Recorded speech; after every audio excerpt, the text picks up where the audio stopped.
Yo, yo, yo. Welcome back to Chrissy Bowl TV. Big up to Mandem in the building. Yes, yes, yes. This is just an impromptu community call in. Call it what you want. This is a show that you guys make, create the topic. I mean, I know we have transfer injuries and new contracts. We will talk about all that, but this is for your people. You guys talk about whatever you want. Come on through. I'm going to put the link in the chat. Big up to all of you guys. I hope everybody's enjoying their weekend. Liverpool plays tomorrow, FA Cup. Barnsley. Tough match, right? Yeah, big up to all of you guys. Hope you had a great weekend. Please, you know the deal. Get the likes up, share, subscribe. Don't forget that notification bell. Very, very, very important. We're going to try to make it in such a way that we will not waste your time. I'm also trying to stream on Twitch. This is the first time I'm doing this. I have no idea what I'm doing over there. I can't even, let me see. Notification. Yeah, I have no idea what I'm doing on that side. So if somebody watch Twitch or has Twitch, check it out and let me see if it's working. It says I'm live. So that means it's probably working. Nobody's over there now. But big up to all of you guys. Big up to Cliver. He's in the building. Wagwan, my brother. How's it going? Hope all is well with you. Hope all is well. The weekend FA Cup is going on. I see that Brighton is putting their foot on Manchester's behind. May he continue. Hopefully they lose. That'll bring us joy. Now let's see what's going on here.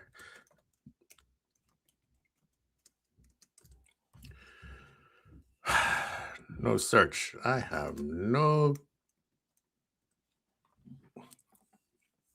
Yes. So, MK2 is in the house.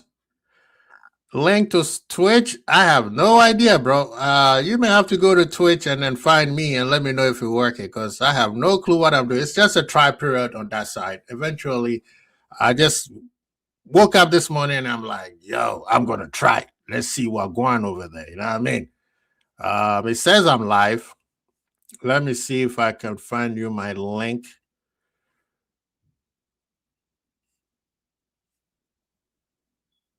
I will have to find a way. Okay, this is back to channel. Okay, I see myself. It seems like it's working.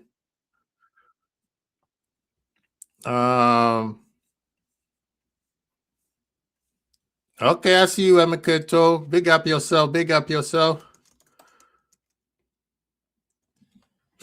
All right, that one is working on that side. I have no followers, so follow me on that side, brother. Follow me on that side. Let's build that community up. Shoot, by next year, this time, I should have like 10,000 people over there already. Yes, sir. We got, yeah. Thank you. Yeah. Twitch is good. I see it. I like what is going on over there. It's nice. I think I'll grow into it. I'll grow to like it. It's something different. I like the stream. It's pretty clean. It's just the it's a little, maybe because I'm so too used to YouTube and other platforms, it's kind of a little bit hard to navigate right now, but eventually I will get used to it. I will find a way. I'll keep practicing and find a way to do it. Big up to all of you guys rolling through. Please hit the like button as you come in. Yeah, let's talk about injuries, man. What's going on? Liverpool, we got what? 3 big injuries right now. What's going on, man? What's going on? 3 big injuries. We got Leone, who's gone. And I think he's not coming back to after the season. Isak, who maybe will come. Will be back. I'll say March, closer to April. Maybe after the last international break, he will be back. Hopefully, we will still be in the Champions League because we will need him to complete that part. And now we've been told that Bradley is basically done. And if it's that bad, that means he ripped that thing off the bone. That means it's MCL, ACL, LC, like all the CLs are all gone. Yeah, unfortunately for the gentleman, man, and he every time he comes back from injury, it seems like he has to go back to injury. That is not good, man. So with him, that's like the Kai Havertz type of injury, and that guy's been gone for almost over a year now. So let's see, man. Let's see how that goes, man. But yeah, Bradley, that's sad situation for him. And the thing is, he just had to kick the ball outside. He just had to kick the ball outside. Oh well. Let's give the guy some positive vibe and positive prayers so that he will have a speedy recovery. You know, the body can change very quick. Things can change very fast. You know, he can recover soon. He can recover soon if he follows through with all his recovery, and then he has a very good surgery. So he's young, so that goes on his favor. But yeah, those injuries, man, it slows down everything, man. Now he's not gonna have preseason for sure. So that means he has to get up to speed during, I think, when we are back in season. So from what we're hearing, it's a significant injury. Like, it's gonna take a while. But what's going on, man? Liverpool, we need to figure a way to stop these injuries. And I think a lot of it has to do with the pressure that is on these players, the bad performances that we've been having as a squad, team not playing well. So some of these guys are overextending themselves, playing out of exertion, right? I don't want to blame the manager on the injuries, but some of it is kind of like, bro, you know, if we were playing well, will 2 or 3 out of them be injured? That's the question, though. Yeah, brother, it's really, really bad, man. He twisted his knee. It looked like it was his ankle, but he twisted. You see how he was trying to twist himself to kick the ball. So I think his foot got caught into the turf or the grass, and then he rolled his knee and he landed. Yeah, it's bad. It's almost identical to Leonis. And Leonis been gone almost 3 months now. So imagine what's gonna, the length of time that Bradley has to sit out. The recovery is going to be important, and he has to take his time. He should not rush himself to come back. I know Indy is talking about Liverpool's going to go after a big time right back, and that should not put pressure on him for him to rush himself to come back. He should take his time and get himself back to physical, fully fit. We don't want him to come back and then get injured again, because what happened is when you are injured for that long, you are gonna get injured again. It's normal. The prayers is it shouldn't be a long-term injury, right? Same thing with Kai Havertz. He comes back, bam, another long-term injury. We saw the same thing with Ox. But I see the good thing about Ox is it was just muscle, because he hasn't been playing for so long. So when he came back and playing at that high intensity, it's expected. A few people get away with it, Like Virgil, long-term injury, came back and he's been good. Gomez also, when he came back, he was good. All the injuries kicked in. So a lot of times when you have these long-term injuries, the muscles are not used to that intensity for so long. It's usually normal for somebody to get muscle cramp or things to not be fully fit as you used to be. So that one is usually it's uncommon. The part that we don't want is like Diaz situation where he came back and then bam, the other knee is gone. That's what we don't want. So for people like Leone and Bradley, we don't want them to come back and then the other side, right? Isak is the bone. Usually you rather have your bone break than your ligament or tendon tearing, because the bone, when it fuses back stronger than before. Usually is the psychological part that takes time for players to adjust to, because they always worry that, oh, I'm going to re-injure myself, especially when it comes to knee injuries. So players like Bradley and Leone, the psychological part is the one that are usually more concerned about, because that's where it slows them down.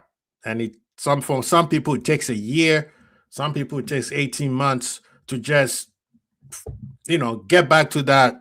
Okay, I'm not scared anymore. But these days, sports medicine has moved forward so ahead of its time that they will be fine. They will be fine. I'm pretty sure they will be fine. It's sad that at such a young age, they won't be able to continuously play. Somebody like Leone, I think he was going to make it to the World Cup team.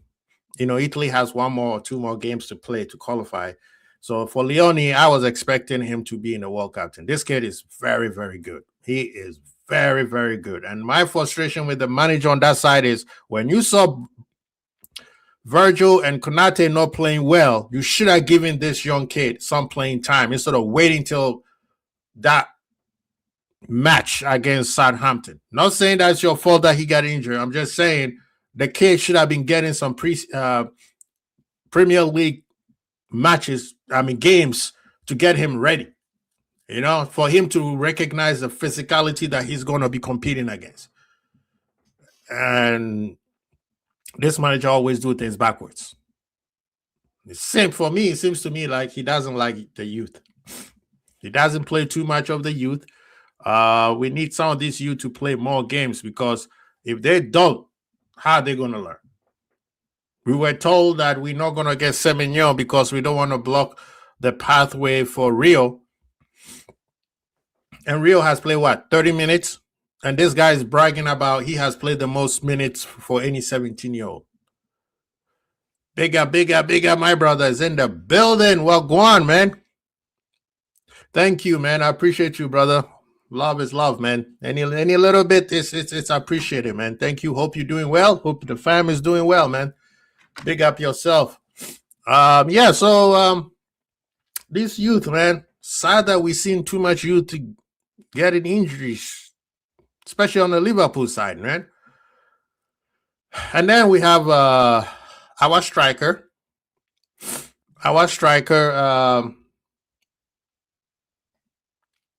Ekitike, and here's his muscle injury. And muscle usually has to do with fatigue. That means he's been overworked. And I cannot emphasize that enough to say that we have been overusing him. He's been overplayed. He is playing out of his skin because he wants to be that Don Dada on the team, because he knows the other guy, the other monster, the other beast. Man, thank you so much, and thank you for showing love, man. I see you, brother. Thank you.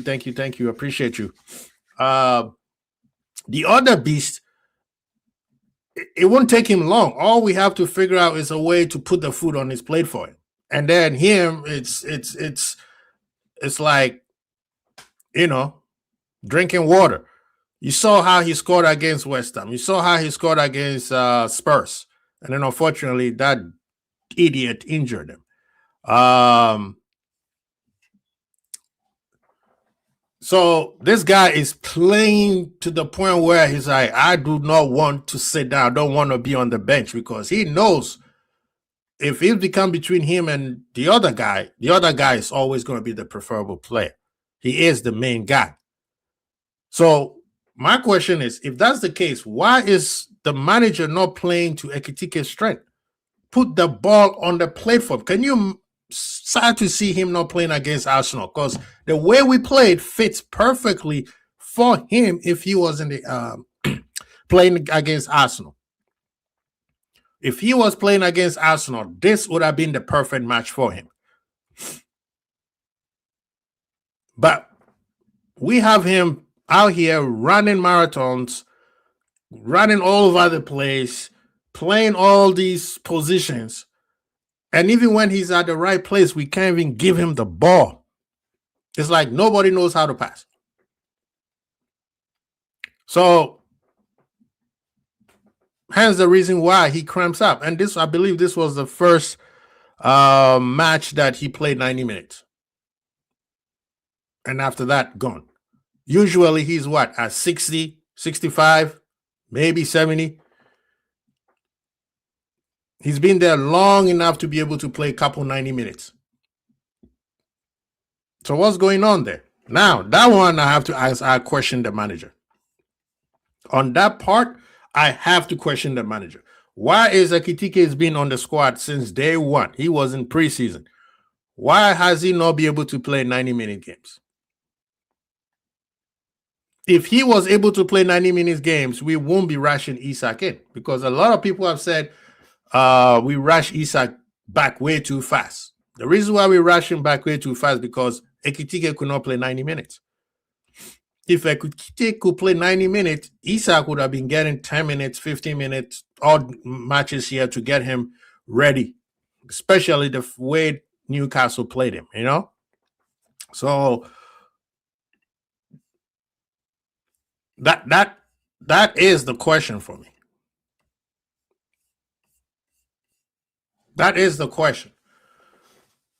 There was a lot of mismanagement during the at the beginning of the season. The manager did not manage everything properly.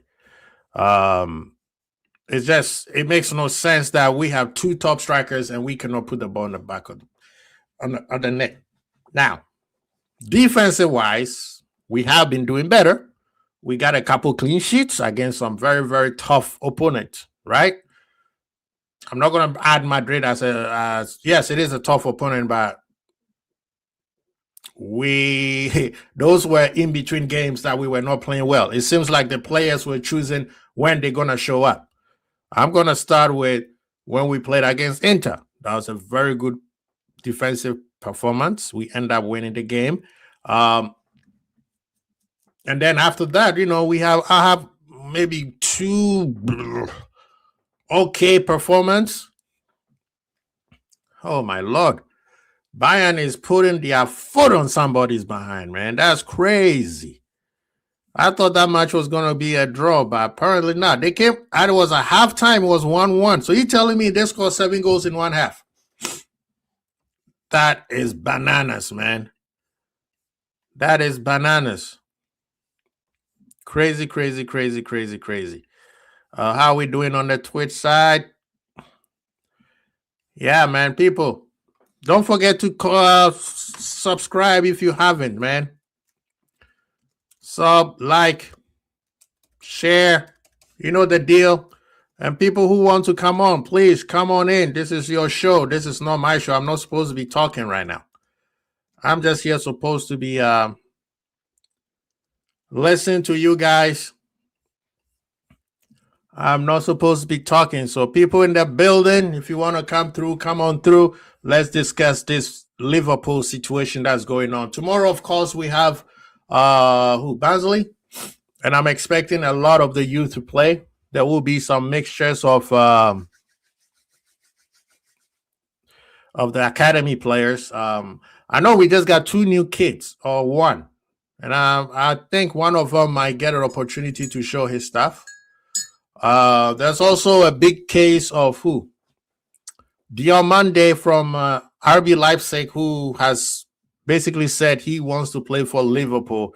I don't know much about that gentleman. I've seen him odd here and there. So I need people to come on here to tell me about that gentleman if he's good enough to play for Liverpool. So big up, JR. Good to see you, Brendan. Good to see you. Long time no see. I hope you're doing well. He said, I'm still slot out.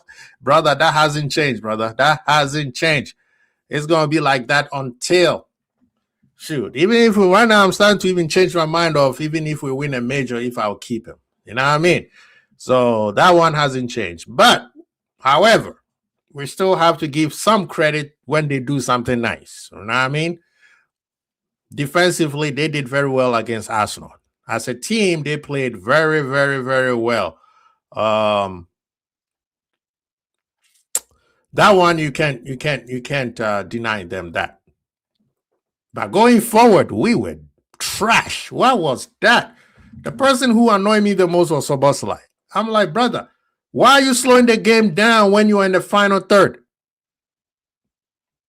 Arsenal hasn't settled yet. Why are you waiting for their defense to settle? Then you try to move the ball. And guess what? When you move the ball, he's not even moving the ball forward. He's moving the ball side to side, getting them time to settle. You're playing against the best defense in the league, and you just giving them way too much time to do it. Honestly, big up. What are you saying, though? He said, for the clips I saw, he looks very promising, still raw, but he's 19 also. I don't want him to go to a Chelsea, Arsenal, and then we again say, why did we sign this guy? That's a good point. But when he comes in, what position is he going to play, though? Huh? What position is he going to play? Right now, do we bring him now or do we purchase him and then leave him where he's at and see what happens till the end of the season? Because right now, if he comes in, who sits down? Like you said, he's raw.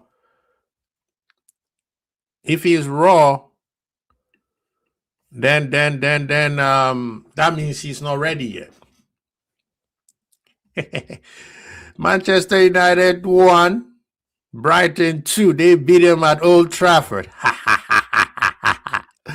He said Ten Hag did the same in FA Cup winning season, scamming good performance against Big Six club. Facts. I agree. I totally agree. And that's why I'm on that guy's neck. That's why I'm on that guy's neck. He said Super Eagles. No, Super Eagles could take the AFCON. Especially very good job on what they did on against the Foxes of Algiers. Yeah, sing that slave songs again. He said where Cody plays. Okay. He said maybe Chiesa move on. I don't think Chiesa is going to move on this January. I'll be surprised if he does. I think this season, yeah, because his contract is almost done. So maybe. Big up yourself, Gagant. How you doing? Garrison, well, go on. Big up. He said the performance against Arsenal was class, but we should not be carried away by that. Rather, let's wait and see the outcome of the next Premier League games. The performance against Arsenal was defensively was class. Yes, I'll give you that. I saw the mission. I saw what the manager was trying to do, and actually, we played like a European team. Those who know football knows what I'm talking about. If we play like this in the Champions League, we will most likely win with a striker, that is, right? That means you are solid, you holding the ball properly, but the final third got to be better. And maybe the reason why the team didn't do well is because we didn't have an out-and-out striker who knows how to run the channels. So I will kind of succeed on that a little bit. But that game, we could have beaten Arsenal 2-3-0 in the second half. Like, we outpassed them to the point where their fans were getting upset. You see what I mean? So why didn't we do it? That's the part that is annoying, you know? But yeah, we shouldn't be carried away. I'm not carried away. I would just give them credit when they've done something well. He said they made them look really, really bad. I was very impressed with the Super Eagles, and I don't usually say that, but congrats to them. Also, it's time to bring players in for when no Diamante, Rio, Cody gets still very young attack. We need to be proactive. I see the team is bringing a lot of young players, but the question is, who this manager is not playing them. Honestly, we got a lot of good kids out there. The manager is not giving them any time. He doesn't trust them. Now, I understand that he is trying to save his job, but whose fault was it?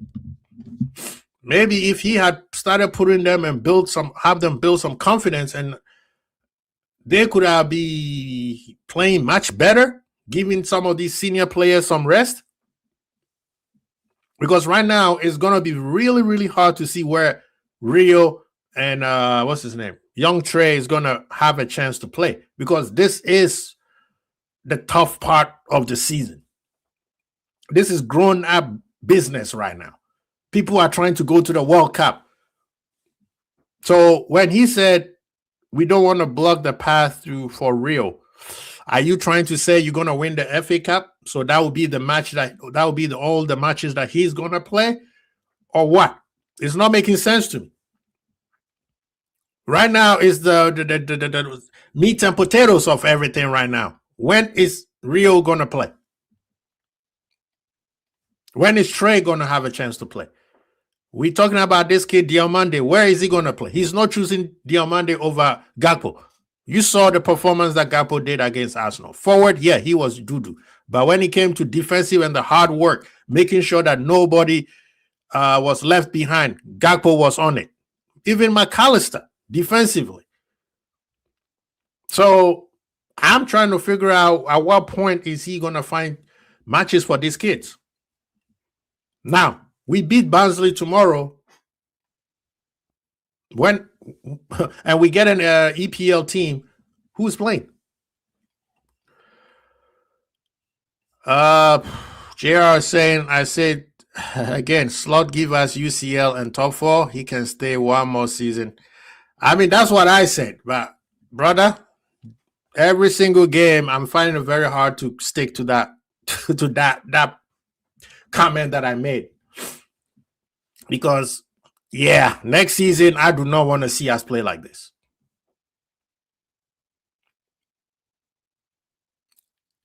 You know what I'm saying? Next season, I don't want to see us play like this, because I don't want to go a whole season playing like this. He said, Arsenal fans think we are celebrating the draw. It's not that we have finally saw a performance by our team, which also frustrating because this manager shows he can coach when he wants. That's true. He has the tactics. But something I don't know what happened to him. Seriously don't know what happened to him around January of last year. I think he was feeling himself. He got way too cocky, way too fast. That's the problem. That's the problem. And by the time he figured out what was going on, it was too late. Arsenal fans don't understand. We are just stalling you. They think that we celebrating the draw. No. We are just stalling you. Because the other monster team behind you, they got Semenyo. Better not drop points. Don't drop this up. Because if you do, he ain't only playing Rio in the third round of the FA Cup. No chance. Trust me. Bro, what has he done that gives you any hope that he's going to give anybody else of that much time to play? I told you I don't trust this manager. This kid has been sitting there for 2 years. How many kids has he played? It's not Trey Nyoni. It's Yaya Toure Nyoni. Yeah. Have it right. My apologies, brother. My apologies. The Barnsley plays League One. Yeah, you saw what happened to, is it Nottingham Forest? United with another promising looking kid today. Where are these players at Liverpool? They are there. Somebody is not doing their job properly. And I've been talking about Liverpool Academy. It's concerning. We spend way too much money not be able to churn these kids. City, it's in the same geographic, okay. So the first time that I talked about this, somebody explained to me the geographic population of how England academy works, right? The South tends to get most of the players because of London. And most of the people up north also move to London so that they know their kids will get a chance to possibly spread out afterward. They will be looked at more often. But right now, that's not an excuse anymore because Manchester City is in the same geographic region as Man United and Liverpool. I could say Newcastle and Sunderland. What is Man City doing now that Liverpool's not doing? Because their academy is much better than Liverpool's right now. How? Oh, you want me to list them? Cole Palmer. Now look at all the youth in City's team right now. Where is Liverpool's? Just like Johnny is asking. Something ain't right at Liverpool, man. When it comes to academy to the first team, something is not right. I need somebody to answer to me while we have a state-of-the-art academy. We built brand new players. The academy, Jurgen Klopp purposely made it sure that the players are on his eye view so that he could monitor them. He doesn't want somebody to tell him and then say, okay, let me see him. And then that's not what he wants. He wanted to see them himself. And I'm pretty sure Mr. Slot is also see them. Or does he see them? So that is also a very question that we need to ask. What's going on with the academy?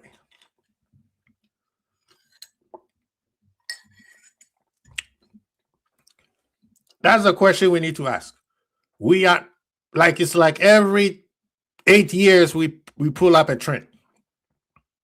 It's only under Jurgen Klopp that we're able to pull up a Trent and a Curtis.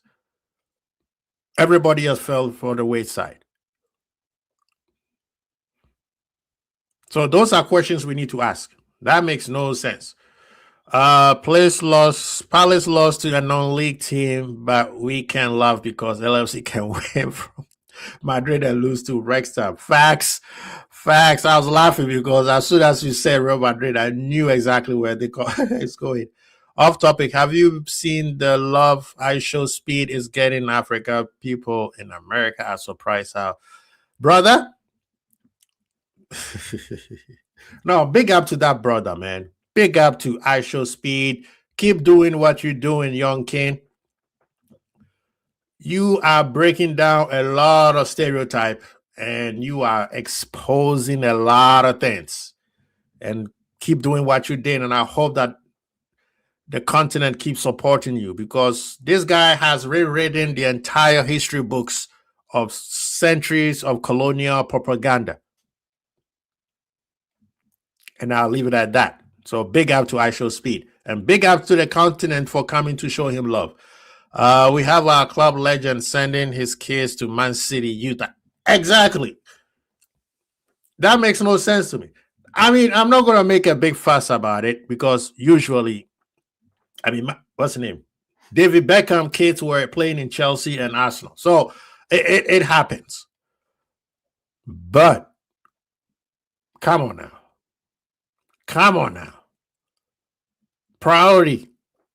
Priorities, people. Priorities. Doesn't the U team play their games at the Access so he must see them play? That's the question. Now, let me ask you this, honestly. The brother has Yaya Treyoni, and he still doesn't play him. He watches him every training. He has Rio, who he says, I don't want nobody to block his pathway. He sees him every day, but yet he doesn't play them. He has Chiesa, the adult. He doesn't even want to see Chiesa. I mean, there's countless of players out there that you could tell he's like, nah, I don't trust you. I'm just going with the ones who won me the championship. So something ain't right. Something ain't right at Liverpool. And then he's going to be upset like he did last year. All those players, he forced them to play that FA Cup. He didn't give them any game time, and then he expects them to all of a sudden to be able to play. That makes no sense.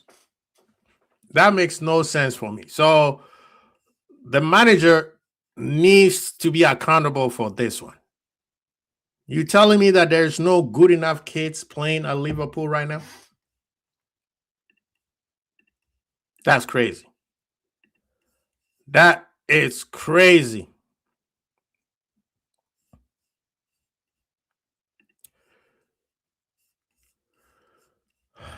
Yes. Get the likes up, people. Thank you for coming through. Appreciate all of you guys. Get the likes up.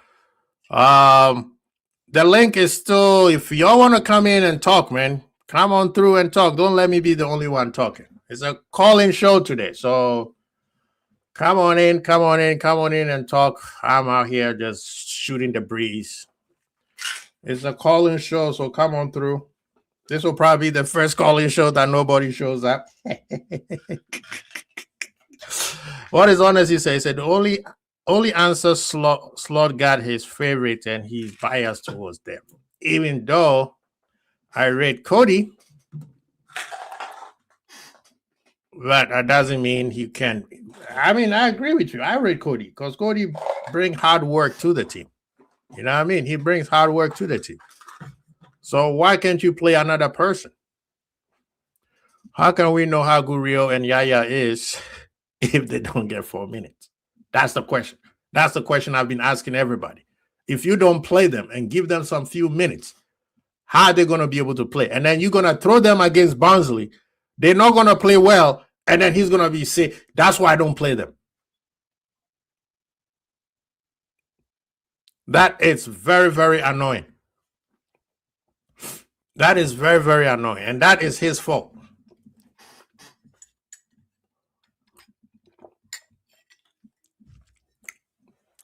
That is his fault. You don't give these players chance to play, and then you're going to throw them into a match and expect that, oh, this is an easy match. Go in and play. With what?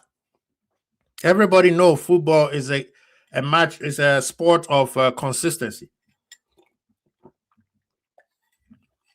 If you don't give them chance to play, how are they going to play? Big up, Christian. How you doing?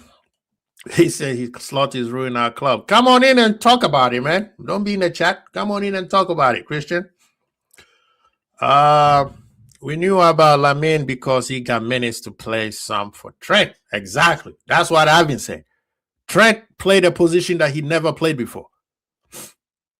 I guess in the Champions League. I think it was a qualifier. We needed to beat that team that year. And then the rest is history. So how are we going to know? You're talking about I'm not blocking his pathway, but yet how is he going to know that he's good enough? You know? But also, rumors are Szoboszlai is about to sign a new contract.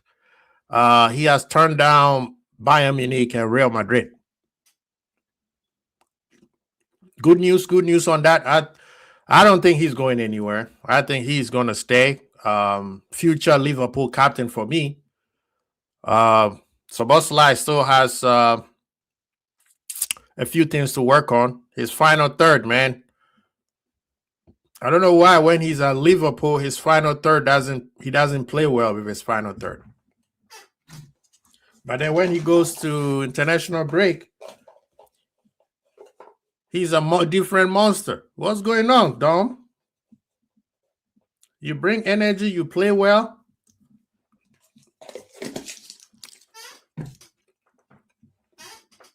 But when it comes to Liverpool, final third is always missing. Personally, I think he has become the Arsenal killer. Because even as frustrated I am with him on the final third, every time he gets the ball, Arsenal, the team was shaking. One, they didn't want to foul him because they know what he can do with his free kicks.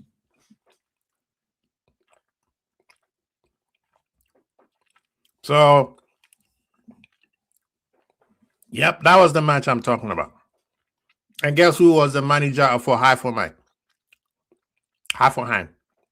Mr. What's his name? Nam Guzman. I don't want that guy to be Liverpool manager. But back to what I was saying. Szoboszlai signing a new contract. What do you guys think about that? Good or bad? Do you want to keep him or do you want to move on? Because I know some people say he's not their cup of tea. Apparently, they're talking about McAllister also about to renew his contract. We know that Gravenberch got his contract renewed, and then Gakpo got his contract renewed. So on that department, it seems like somebody's doing this job very well. Or should I say their job very well. And we need to tie them down. Whether they're going to leave or not, we need to tie them down because we can't go through the same thing we're doing with Konate right now. And you know how funny are people are not talking about Konate's contract anymore. Nobody's talking about Konate's contract anymore. It's funny. A few months ago, everybody was like, is he going? Is he staying? Is he going? Is he staying? That thing has quieted down. And if he keeps playing the way he played against Arsenal, it's going to come back up. Because guess what? The season is almost over and he will have to make a decision. I mean, Madrid is not talking to him as we expected. I mean, somebody could purchase him now. They could get him on a discount. And Liverpool have not tried to sell him. So what's going on over there? He said, I think Ibu will stay and he signs in the last month like Salah and VVD. I can see that. Because guess what? Ibu is also a captain material. He doesn't show it, but he is the captain of the France national team. He has that qualities. I think when he's with VVD, he's that younger brother, blah, blah, blah. We need to get that off his system. He needs to be taken over. But right now, just like JR and I saying, Szoboszlai is the captain. I think if Virgil were to move on this coming summer, this thing is going straight to Szoboszlai. It's easier to sign a new deal with a player with a couple years left. But that's my opinion. True. I mean, if we get Szoboszlai tied down to another 3 years, that means he has 5 years left. If he chooses next year he wants to move, okay, you get premium. That's an 80, 85 million player right there. I don't care what anybody says. Will McAllister sign? We will see. I mean, Isak just got here. Verse just got here. Kitike just got here. What? Kirkers just got here. Frimpong just got here. So, Gakpo, a new contract. If you get Szoboszlai, I mean, what's his name? Is already signed a new contract. What's his name?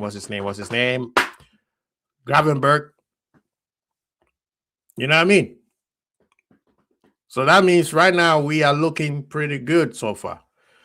Ibu pushes Martinelli with 0 force. Martinelli saw Ibu and said, nope, I'm calm.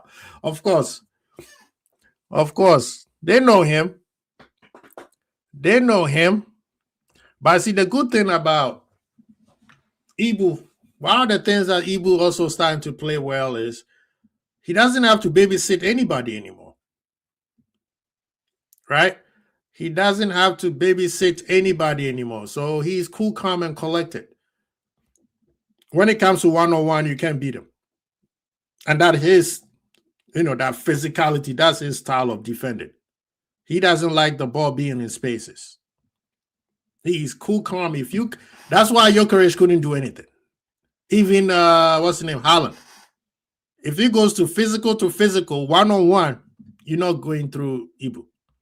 Ibu get himself in trouble when there's too much space and the team is too spread apart. And to make it worse, he has to also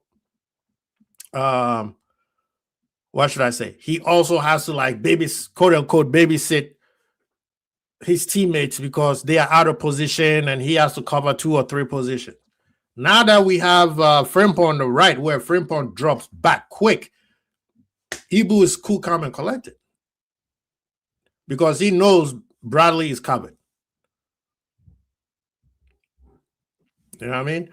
And then let's talk about Kerkers. The reason why I believe Kerkers also had a very good game. Kerkers, when it comes to one-on-one, yeah, you might blow past him once. Actually, this season, I've seen every player that blow past him have blow past him one time. After that, he locks you down. People are like, oh, he got cooked by Saka. If he got cooked by Saka, why did Saka get substituted? Saka blew past him one time, and that was it. Same thing to Madueke. When Madueke came in, blew past him one time, and that was it. If you remember the match at Anfield, same thing. Madueke went past him one time, and that was it. So Kerkers, when it comes to one-on-one, where you put him in a position where it's just him and the winger, he's going to be fine. And also, bigging up McAllister was able to support him. Because if you watch the game, Saka did very well to try to stretch Kerkers out away from, what's his name? Away from Virgil. So McAllister dropped into that space and covered that space, which helped Kerkers because Arsenal is very good at double and triple teaming on the outside. You know, that's something that Arteta learned from Pep Guardiola.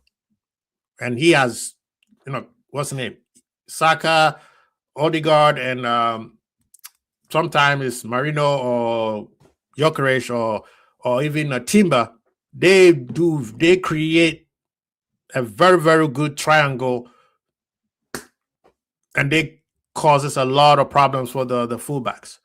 But I see Liverpool did very well because McAllister and Szoboszlai dropped in to support the fullbacks, not just the wingers, you know. And then you had Gakpo also in there, so it was very hard for Timber to come in because he knew if he comes in too deep, the ball is going to be played behind him, and he's not catching Gakpo. I mean, them two are from the same country, so they know each other a little bit. From what I think, they play with each other in club level too. Maybe I think youth level, or honestly, let me know. Timber and Gakpo. Was it the Timber brothers and Gakpo? They all been in the same team before, so they know each other. So Timber was always worried that I cannot give Gakpo way too much space.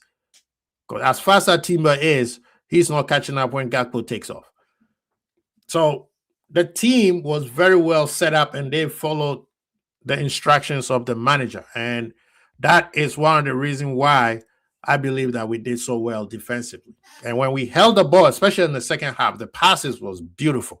Holding the ball well, but still there was not the ball going forward. Okay. There we go. Big up, honesty. He said Cody played for PSV. Timber played for Ajax. Oh, okay. All right. Thank you.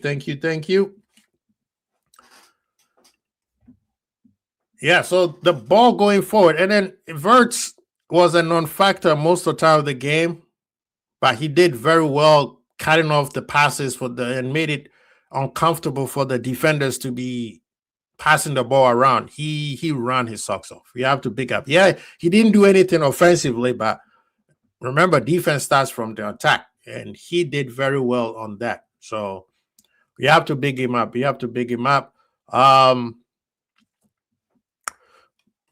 people in the chat. What's going on? People, hit the like button, please. Hit the like button.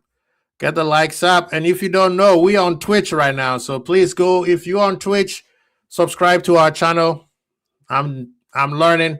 Today was just a learning curve. I'm trying to see what's going on out here. Big up to Mkoto. He was here. Yeah, this one is different. It's very clean, actually. I like this. The screen on Twitch is very, very clean. Yeah, people. Big up to all of you guys out here. The link is in the chat. This is a community call in, so don't just let me sit here talking by myself, or supposed to be you guys talking, not me. That's why I'm reading everything in the chat right now. So come on in, hit the like button, people, and thank you for all of you guys who've been supporting us on our on the shorts. I see that you guys are liking it. We're getting a lot of views on it, so big up to all of you guys, and thank you for the new subscriber. Thank you for the new subscriber. Yeah, we're getting there. We're getting close, man. Get us to 1,000 people. Get us to 1,000. We want to get to 1,000. So get us there. Big up to Christian. He's in the building. Big up. Hello, Kwesi. Long time no see. No time. Happy New Year, brother. I haven't seen you since the New Year. Yeah, I haven't been able to make it to your streams. I don't know why, but yeah, it's all good though. I hope all is well. All is well. I've been following you. No, I've been watching your videos, but I just couldn't be bothered to jump on your streams. That's all. Okay, no problem. It's all good, man. Yeah, man. What you want to talk about, man? I've been talking too much, man. Let me take a break and sip my tea. Whatever you want to talk about, innit? Like, I just want to continue the conversation that you was having. Like, yeah. Now, I mean, do you know this kid Diomande? Because I don't know much. Yeah, about I do. Well, I haven't really watched him, but I've heard loads of good things about him, and whatever. If he's good, then bring him in, innit? Like, because we need a left winger. Like, I know he's a left winger, right. And he did say on TikTok Live that he wants to play for Liverpool and that Liverpool's his dream, and his dad wants to play in Anfield and stuff like that. And how that's his dream to see his kid play in Liverpool. But where is he from? Honestly, Ivory Coast. Oh, Ivory Coast. Oh, okay. Is he in the AFCON right now? Well, they got beat by Egypt, so nah. They got beat, yeah. You're Ghanaian, innit? Yeah. Well, then you're in the AFCON. You don't know in AFCON, but you got bigger fish to fry in the World Cup. So I got a bigger party, man. I don't do this. Yeah, I don't do these small parties, man. Yeah, nah. We bigger fish to fry, innit? Yeah, we got bigger fish to fry. Yeah, of course, man. Of course. As long as if we beat England, I think that would be good enough. Beat up the colonizers, innit? Beat the colonizers, it'll be good enough. Yeah, of course, man. Of course. Now, there's also another kid that came into the spaces, Mane. Oh yeah, Matthias Mane. Yeah, Matthias Mane from Wolves. Wolves. I like him. Another He's youngster. Good. If Wolves stay up miraculously, yeah, he'll be a big part of it. He's been scoring goals, I see. He has, and creating chances as well. Like, he's a cam though. He can play behind the striker, off the left as well, but he's mainly a cam. He mainly we have way too many of those though. I mean, he could be another option because he's a lot younger than Wirtz, so he could definitely play off the left as well. Like, he that's not the only position he can play, so he could be a good option. Like, probably even better than Gakpo in terms of the profile that we need for that side. So between him and Diomande, who are you picking? Oh, I'm not even sure because I haven't really watched Diomande, but I want Prem proven, man. I need Prem proven. Like, allow the Bundesliga, man. I'm sick and tired of us buying players from that league.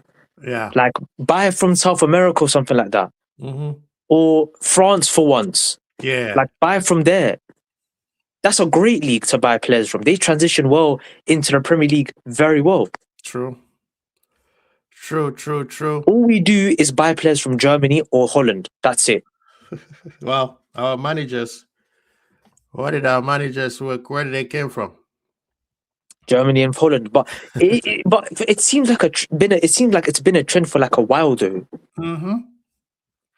Well, Uncle Albert used to set up a conspiracy theory about agents and the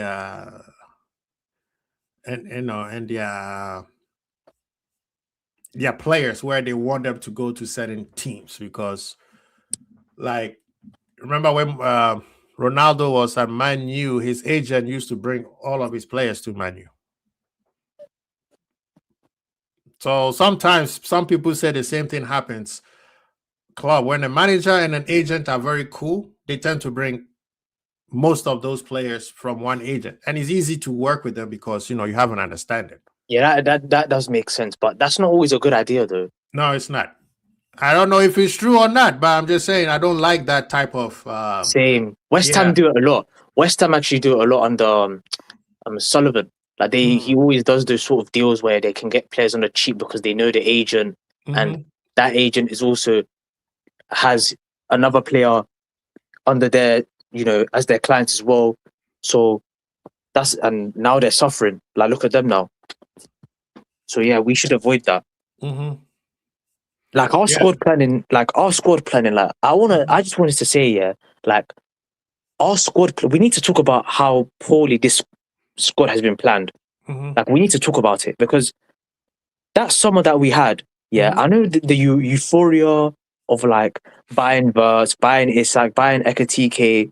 Yeah. Like we were all caught up in the euphoria of getting those players. But when you look at it, it was genuinely overrated.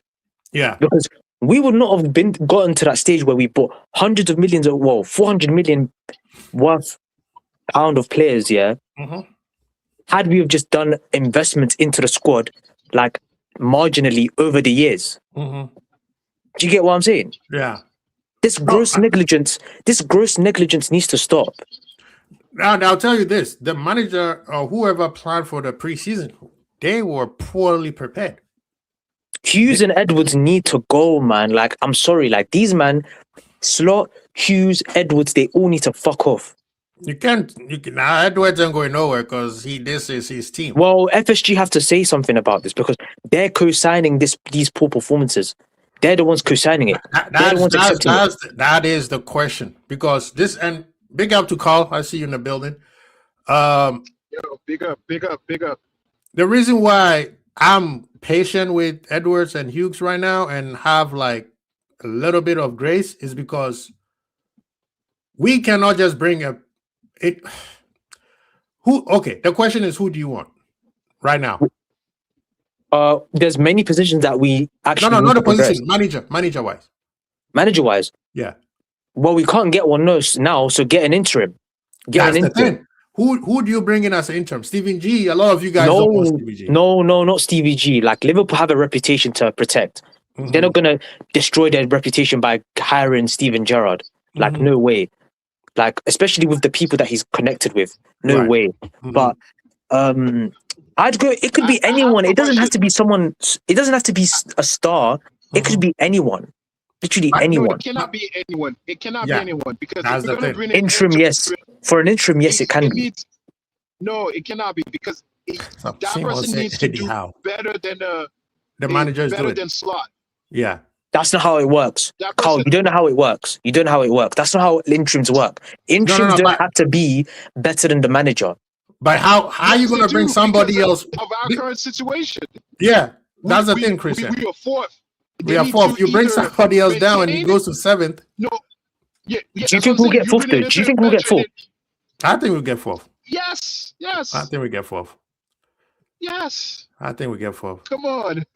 I think we get fourth. I think that's what is annoying the hell out of me. You spend 450 million to get fourth. You see what I mean? That's my frustration. The thing is, if we could just, even if we just become marginally better, we can overtake Villa. If we I think third spot is still available. I think there is. Yeah, I think so. If we have won Leeds and Fulham and Sunderland, we are third today. We overtake Villa. But this just shows how inconsistent we are, though. You just confirmed how inconsistent we are. We are inconsistent, but the thing is, the interim, it's too much pressure on an interim manager to come in and not only maintain what we're doing, and then supposed to get better. I don't think we should talk about interims. Like, I don't think there's no point talking about managers now because we all know now that the manager is going to stay to the end of the season at the very least. I think that's why. Thank you, Christian. That's why I was saying I'm giving a little bit of patience to Edwards and Hughes till the end of the season because at the end of the season, if I don't have Enrique, then yes, I'm on your boat where Edwards, and everybody knows how much I love Edwards. The thing is that the reason why we're not entertaining an interim is because he's coming to do what? We know we're not winning the league. We know we're still in the Champions League. We don't know how that's gonna develop. Like, he's coming to do what? Because if it was an issue, if it was an issue, Carl, your microphone is acting like slot management right now. Bro. all right, I'll call you guys back again. Yeah, call back. Yeah, But my big up thing to is- Anfield Irishman, man. I hope you're doing well. Big up, Brian. Yeah, if you are around, man, come on in. No, but listen, Christian, the frustration is not wrong, right? But Liverpool is at the point where no interim wants to come here for 6 months because of the players they have. I'm not want even to stay. thinking about getting a new manager now. It's pointless now. Yeah. Like, you have to. It's cheaper to get rid of him in the summer than now. Now, So exactly. there's no point. Yeah, But now. my thing is with the squad, like the board needs to be questioned now. Now Bradley's a writer for the whole season. Mhm. Like, we are thin on centre back options as well. Mhm. Like, Yeah. Why in the have we summer, got- it was glaringly obvious that we needed centre backs, not addressed. Mhm. Left wing, not addressed. Midfielders, not addressed. Don't tell me about Gravenberch this and Gravenberch that. Oh, he could play DM. We still needed a midfielder, and it was very clear from last season that we needed it, and it wasn't addressed. And now, Leone's out for a whole season. Well, till August, basically. Mhm. We have three. We basically have 6 defenders, Mhm. and there's 4 options that they can take up. Right. So essentially, we've got 2 backups for like basically 2 different positions, or 3 different positions. Like, Mhm. and they're not doing anything about it. No, but the thing is, right now, this is the thing, though. I agree. I understand your frustration. I agree with some of the sentiment. This team was not built to be built in one season. There were supposed to be successions, right? The goal was to dominate the next 5 years. And if you listen to Tom Werner, it's like we're going to act like a big club. The problem is the manager did not prepare himself. The manager thought that, I just need big players, plug and play. Nunes is gone. I brought in Isak. He's way 10 times better than Nunes, so we good there. He did not sat down and say, hey, I'm bringing in Ekitike and Isak. I need to change the way everything is playing. Salah, yeah, He didn't change his style he of play. didn't change anything. All he did was trying to please everybody and think that, they'll figure it out themselves. And that's not his managing style. If this was Ancelotti, I get it. Ancelotti knows just how to manage. He doesn't even coach, right? But you, Slot, you are a tactician. You are a coach. Your title says a coach. And this is what Honesty is saying that is frustrating. Like, you saw the way he managed against Arsenal.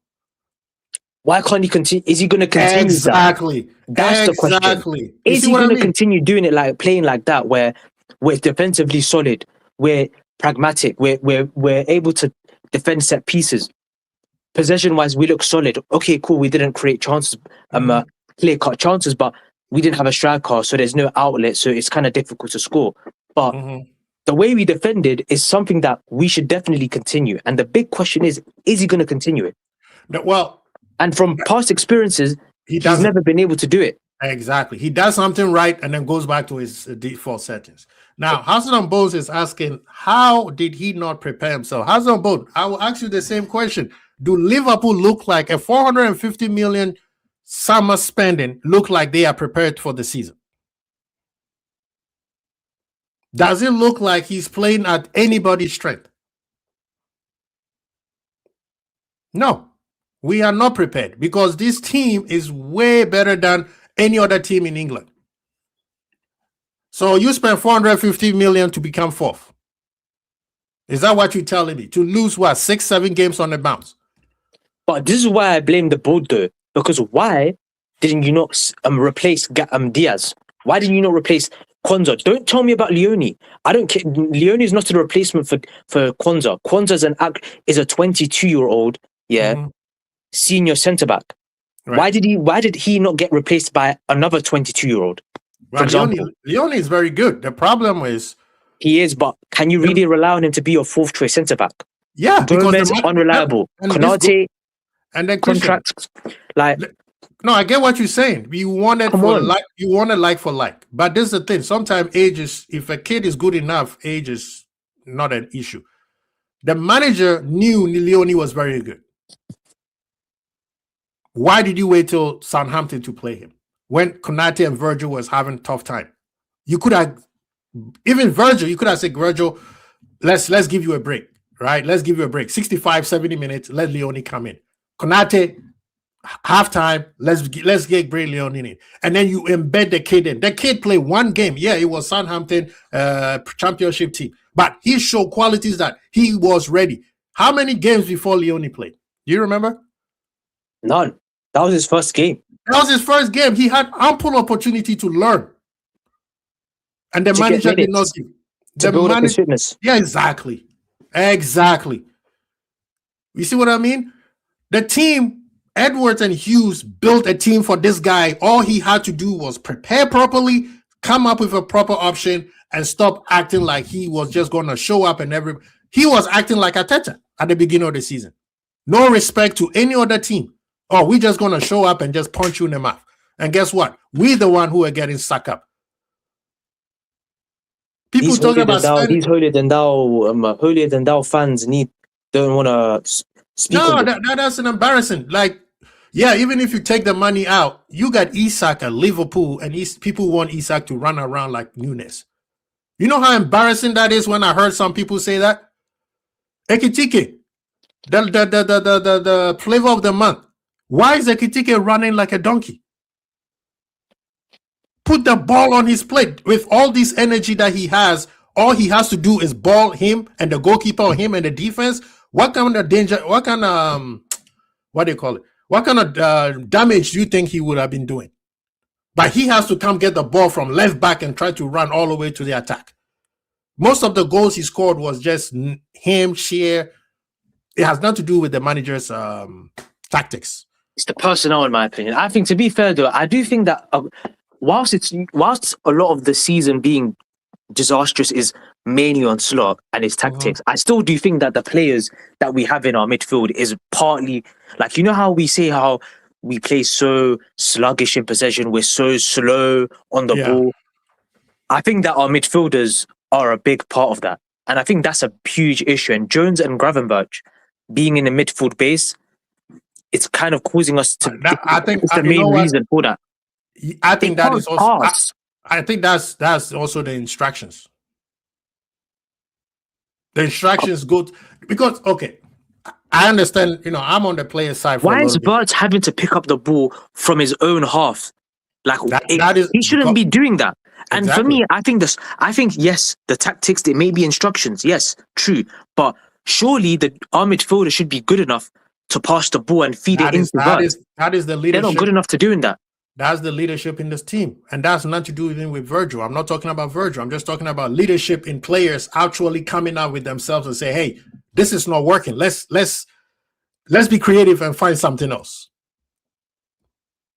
You are you are professional football players. All you do every day is play football. When something is not right, you could sit down and be like, hey, something ain't right here.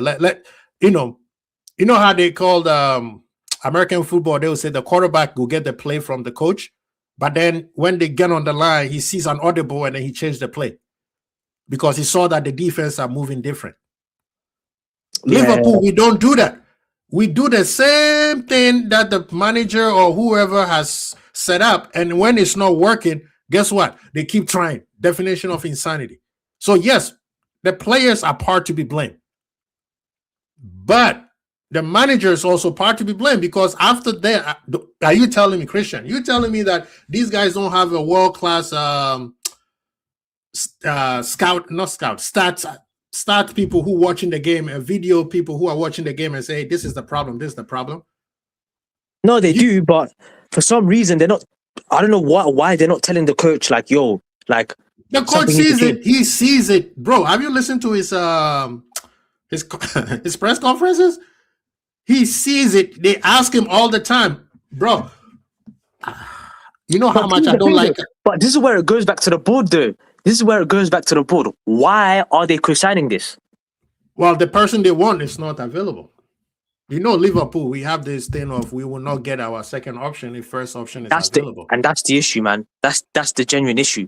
And me personally, everything goes back to the board, bro. Yeah, no, I agree Everything with goes you. back to the board. I agree with you. As long as this guy is still here, it's the board's fault. Now, me, I don't want anybody. As much I don't even with what we going through today. I mean, this season, I don't even want Alonso. Same. I don't want Alonso. Alonso's over. I don't want Alonso, man. I don't want people Alonso. sucking him off. Like, I Is don't he understand good? it. I'm pretty sure, but this is what people need to. He know plays the same difference. as Slot as well. That's the craziest thing, and he plays at a slower pace than us. And the thing is, if you bring Alonso, that means you saying that you want to rebuild. That's what it says. You didn't spend 450 million to bring Isak and all these players to say, I want to rebuild. You brought them in to win. So that's why I'm campaigning for Enrique. Now, if Alonso comes in, Enrique. yeah, if Alonso comes, cool. I'm Alonso out. If he comes in, I'm Alonso out. Straight up. Before I support whoever the person that I don't want is I don't want Non-Guzman. I know for sure I don't want Non-Guzman. He has no defensive structure. Germany is still struggling. Yeah, going forward, his football is nice, easy to watch. Attack. It will remind people of Jurgen Klopp. But these days, the whole EPL plays attack. The whole EPL can defend. Even the teams coming from the championship. So you need somebody who's tactically inept to be able to do what? The job, right? So I want Enrique. Liverpool needs somebody who is mature, who is coming in and have some strict sets of rules. Not here to be doing this buddy stuff, trying to be one of the guys. I don't want that. I'm tired of that. I need whatever it needs to win. I need somebody who coming in to win. And if the owners have said they are willing to spend money to get players, then you are willing to get players to win right now. Hence why I want Enrique. Alonso, cool, but we've seen what's going on in Madrid right now. Man. I don't want that right now. The only reason why Madrid are where they are right now is because of Mbappe. That's it. Without Mbappe this season, I don't think they would be second in the league or anywhere near Barcelona for that matter. Yeah. No, what's in the House of Bulls? Your coach is not doing well right now. I supported him as much as I could, and then he became very useless. He's making too much excuses. He doesn't know what he's doing. He's watching videos, watching the game, and still making the same video and making the same mistake. Yes, 75% of what's going on with Liverpool is his problem. The rest is on the team. They're not doing well. Brother, you are fourth. You are 14 points behind number one, and you saying that you're doing well. Hassan Bone, is that what you're telling us? You are 14 points behind the number one team, and you consider that doing well? And 1 point ahead of Brentford. 1 point ahead of... He said 10 unbeaten, 5 win, 5 clean sheet. That's... With the team we faced, that's shocking. Bro, drawn to Sunderland. He said that's drawn to Leeds. You are Liverpool, and you are happy that you are in fourth place. Is that what you're talking? Behind Aston Villa. Okay, well, it's what it is, man. We need to increase our floor. Like the standards need to be raised. Like as in our floor. Look at he said, yeah, that's doing very well after generating losing streak. Why were you generating a losing streak?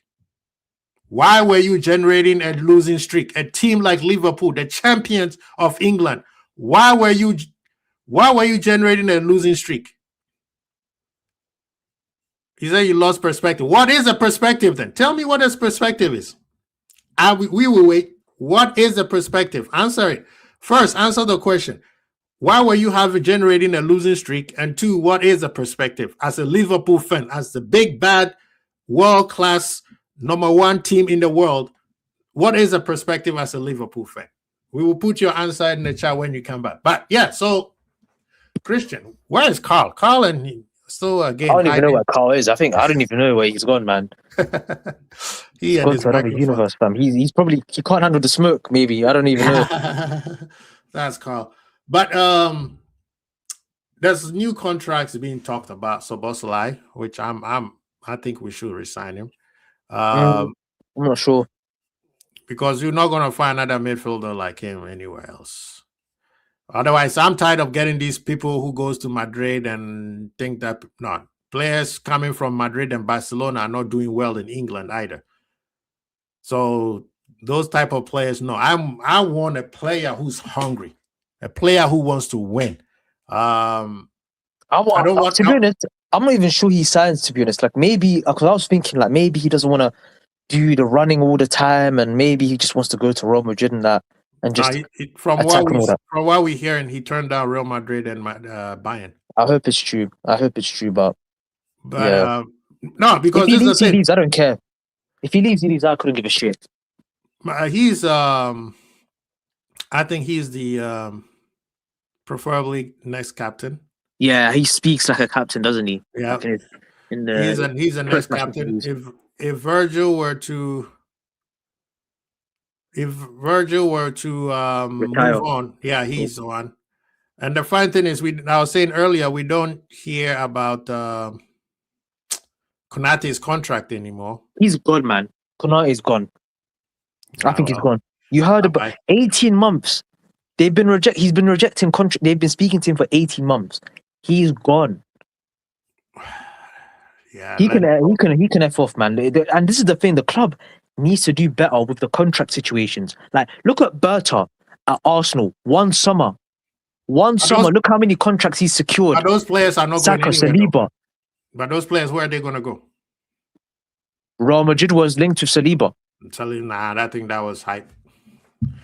Bro, but still, regardless, though, if trust me, if Saliba knew that Real Madrid wanted him, come on, he is gone. No, he supports Arsenal. You know, Saliba. He's spoken about in interviews how much of an Arsenal support he was and how proud he was. Like, no, he said it in an interview before he signed his contract. Like in Paris, like everybody, he was talking about in Paris growing up and how everyone supports Real Madrid and Barcelona and all these different teams. But he said it with chest, like, nah. Like, he was proud of the fact that he was one of the only few Arsenal fans living in Paris, because they weren't really that popular. And then and then a week later, he signed a new contract. Nah.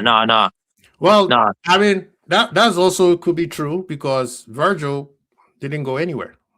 The best defender in the world. Yeah, but that's different, though. He's in his 30s. Saliba is in his 20s. Yeah, so he still has. He won nothing. Yeah, he still has. He hasn't won anything, true. But he has time. He has time. Saliba got time. But he's 24? 24. He's going to be 25 this year. Yeah, so he hasn't even hit his peak yet. So maybe 26, 27. That's where he needs to be. But look, though, they were in a similar situation to us where they had contracts that needed to be resolved.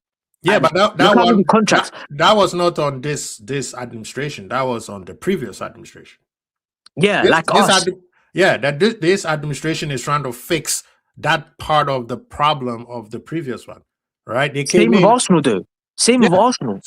So right now, the players that we have, there's only Ibu. That is the contract issue. That's it. Who else? Gravenberch. Sign. McAllister. He's about to sign. Are they? Yeah. Where? Yeah, they're talking. Is it your ITKs? Is it one of your ITKs? No. I'm telling you. And that's what I was talking about it some time ago. When they started playing poor, all of a sudden they want to stay and sign for Liverpool. Because McAllister was very linked to Real Madrid, right? Yeah. And then all of a sudden, now, I want to sign a new contract out. He said there was, if you go on X, there's a lot of posts. I didn't have to also. Yeah. Oh, okay. Yeah. When he searched, they are in the process of talking to him. Szoboszlai is ahead of him. You know, Gravenberch, I think, signed before the end of the season. When? Sorry. He signed? Not before the end of the season, before the end of the year. He has a contract. Gakpo signed. Gravenberch is staying. He's not going anywhere. All of them have signed. They're going. I mean, I know it's Gravenberch and Szoboszlai are going to sign. McAllister, for me, I will sell him. Yeah, I'd sell him as well. I will sell him and get a Wharton or get a Believer. Sell Endo as well. Sell Keys or sell Endo. Endo's gone. See, this team still has to. We still have to spend more money next coming summer. Exactly. We still have to spend more money. The defense side has to be spend more money, and the midfield side has to spend more money. We need a new right back, and we need a wingers. Also, we need a right back because Bradley's down. Yeah, we 100% need a right back. Yeah. And this isn't even a short-term thing, like, because everyone's going to say, like, oh, we don't do short-term fixes and stuff like that. But come on, like it's clear that you don't use It's clear that Frimpong is not viewed as a right back, anyways. Mhm. So you only really have Ramsey and Gomez, but Gomez is our only centre back option. So it's like it's not a short term fix. Like it's very much a position that needs to be addressed. Like and has been needing to be addressed for years. Right. In my opinion. Yeah, And- I think there's more work to be done for Liverpool than people assume. 'Cause- Yeah, Michael Coyote, like if we can get him in the summer, you see him, we should get him. The I mean, Brentford fullback. Which fullback? Michael Coyote. Brentford. Oh, Brentford. Okay. He's good. We were linked with him. Yeah. We were linked with him from Fiorentina days. Mhm. But for some reason he went to Brentford. And he's doing really well, man. Like we should get him. Italian international. Wow, your manager doesn't like Italians. Yeah, but he's good, man. And he's good at long throws. Or Gertruda. He's on loan to Sunderland. From Leipzig. Did you say you didn't want German players? Gertruda's not German though. He's Dutch.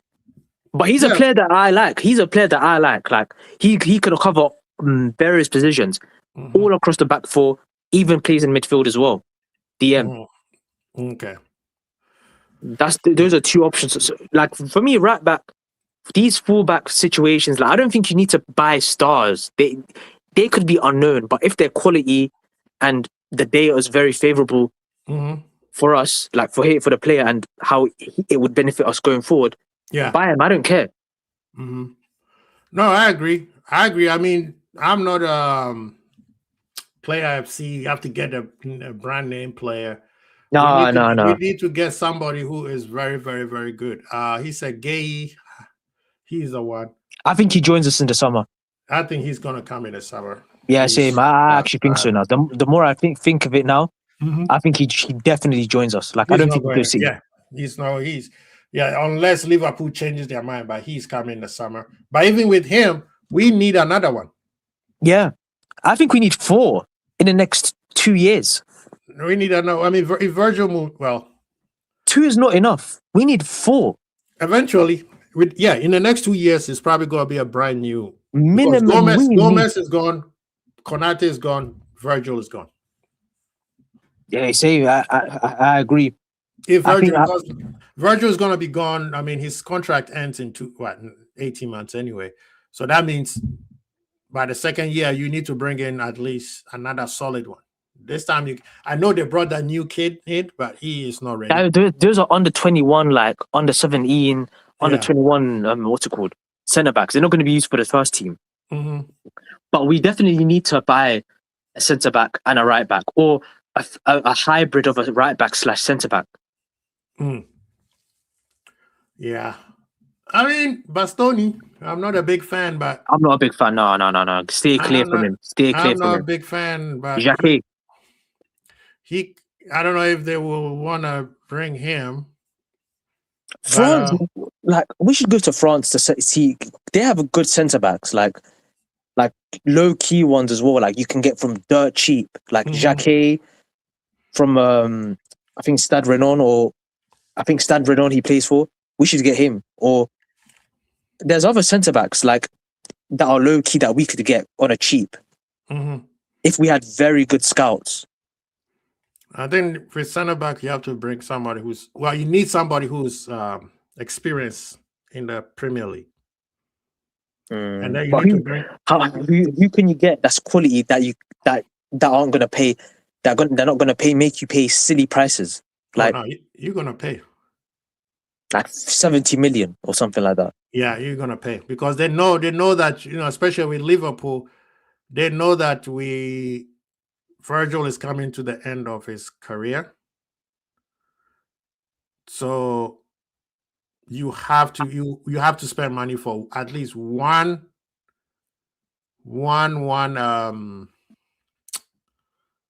experienced, like super experienced player.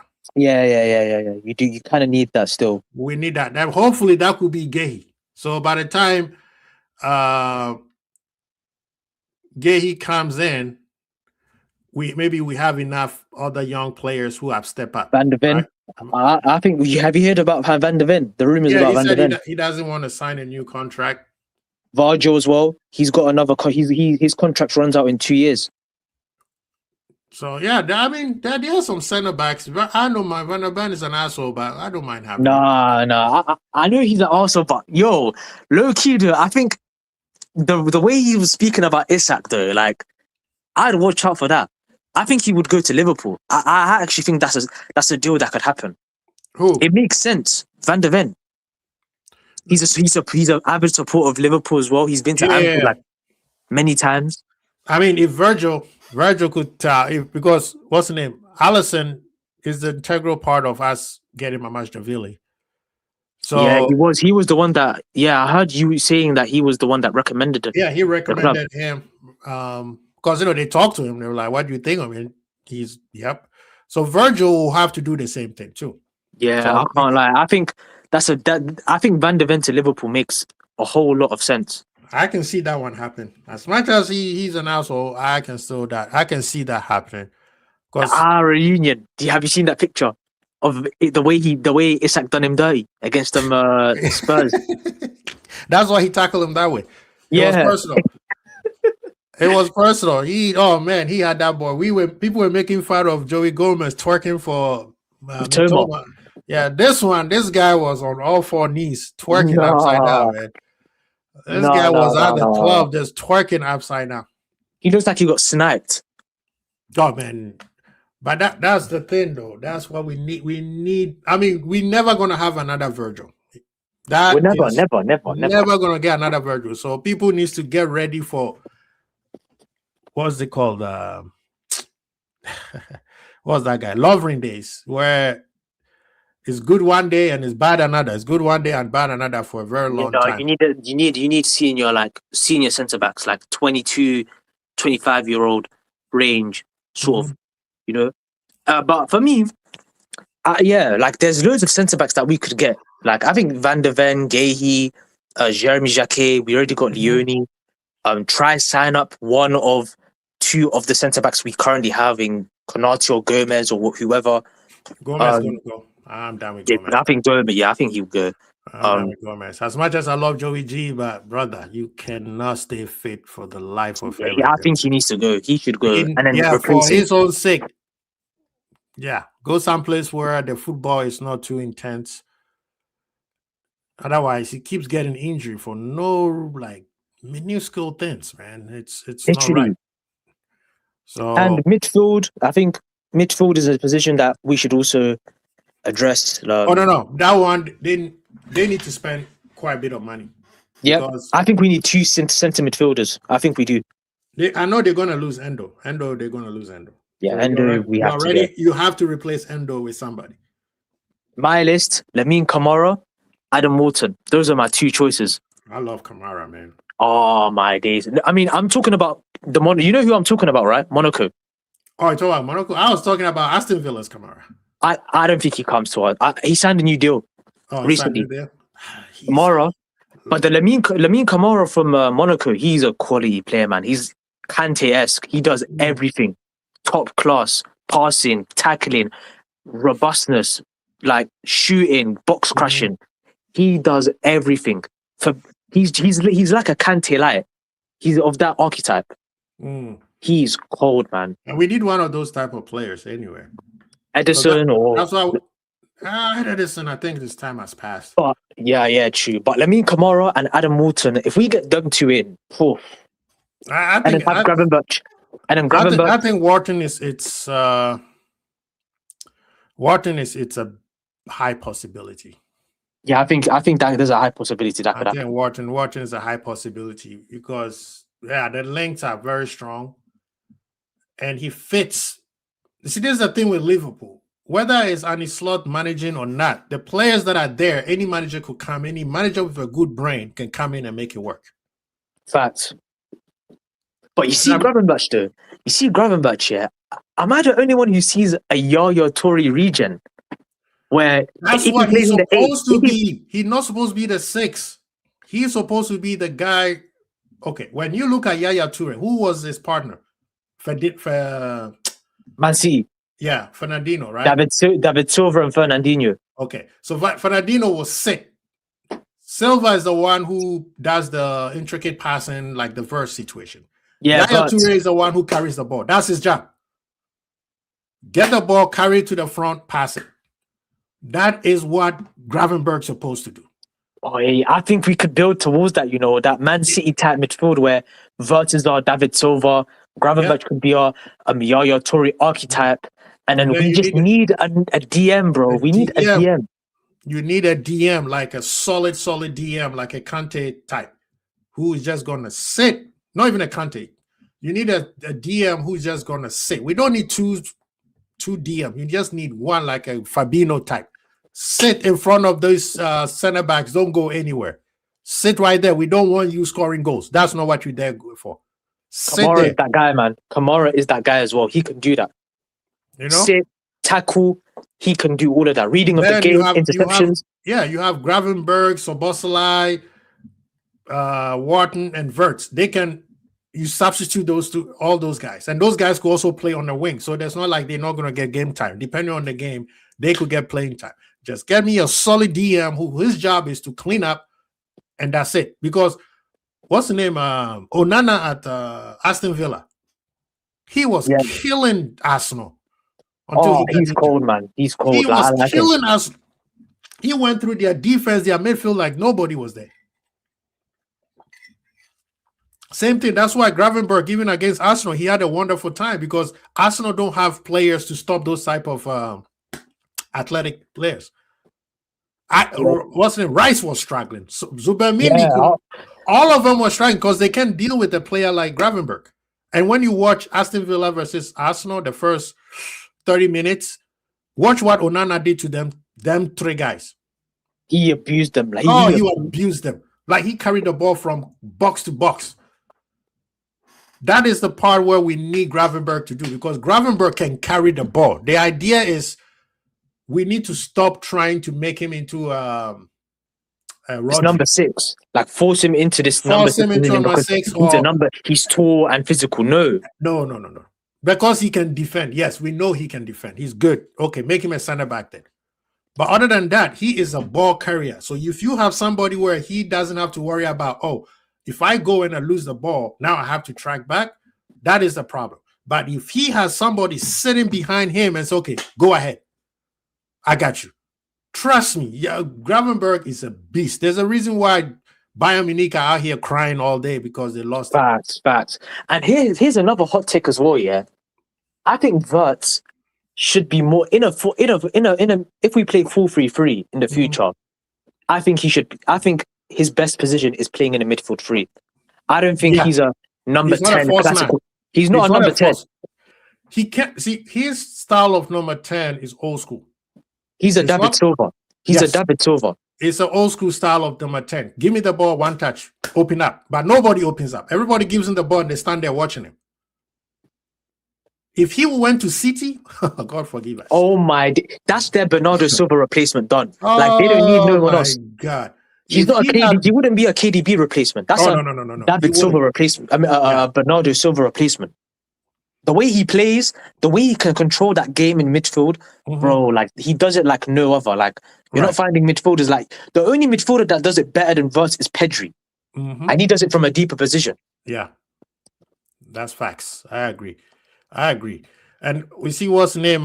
Big up to somebody LFC. He's like at Villa, Kamara is the 6, Onana is their graph. That's why Arsenal got lucky because when Kamara was not playing, he got suspended, so he didn't play. If he had played that game, oh my God. Yeah. Matty Cash as well. He was suspended as well. Yep. Yeah, we need a player like Kamara. I agree. We need a guy who sits in front of and who could run from side to side. We don't need him to run forward. Just cover the spaces. That's it. Everybody else do your job. And have Gravenberg. You give the ball to Gravenberg, you know he's running through the midfield, right? That's the problem. That's why Liverpool and Endo can't do that. He's too small for the Premier League. So we need a big, solid guy who's just going to sit in front of the center backs, and then that's it. That's the whole thing. We don't even need to play 4-3-3 because when you go forward, it's not the 4-2-3-1. It becomes 2-1 something.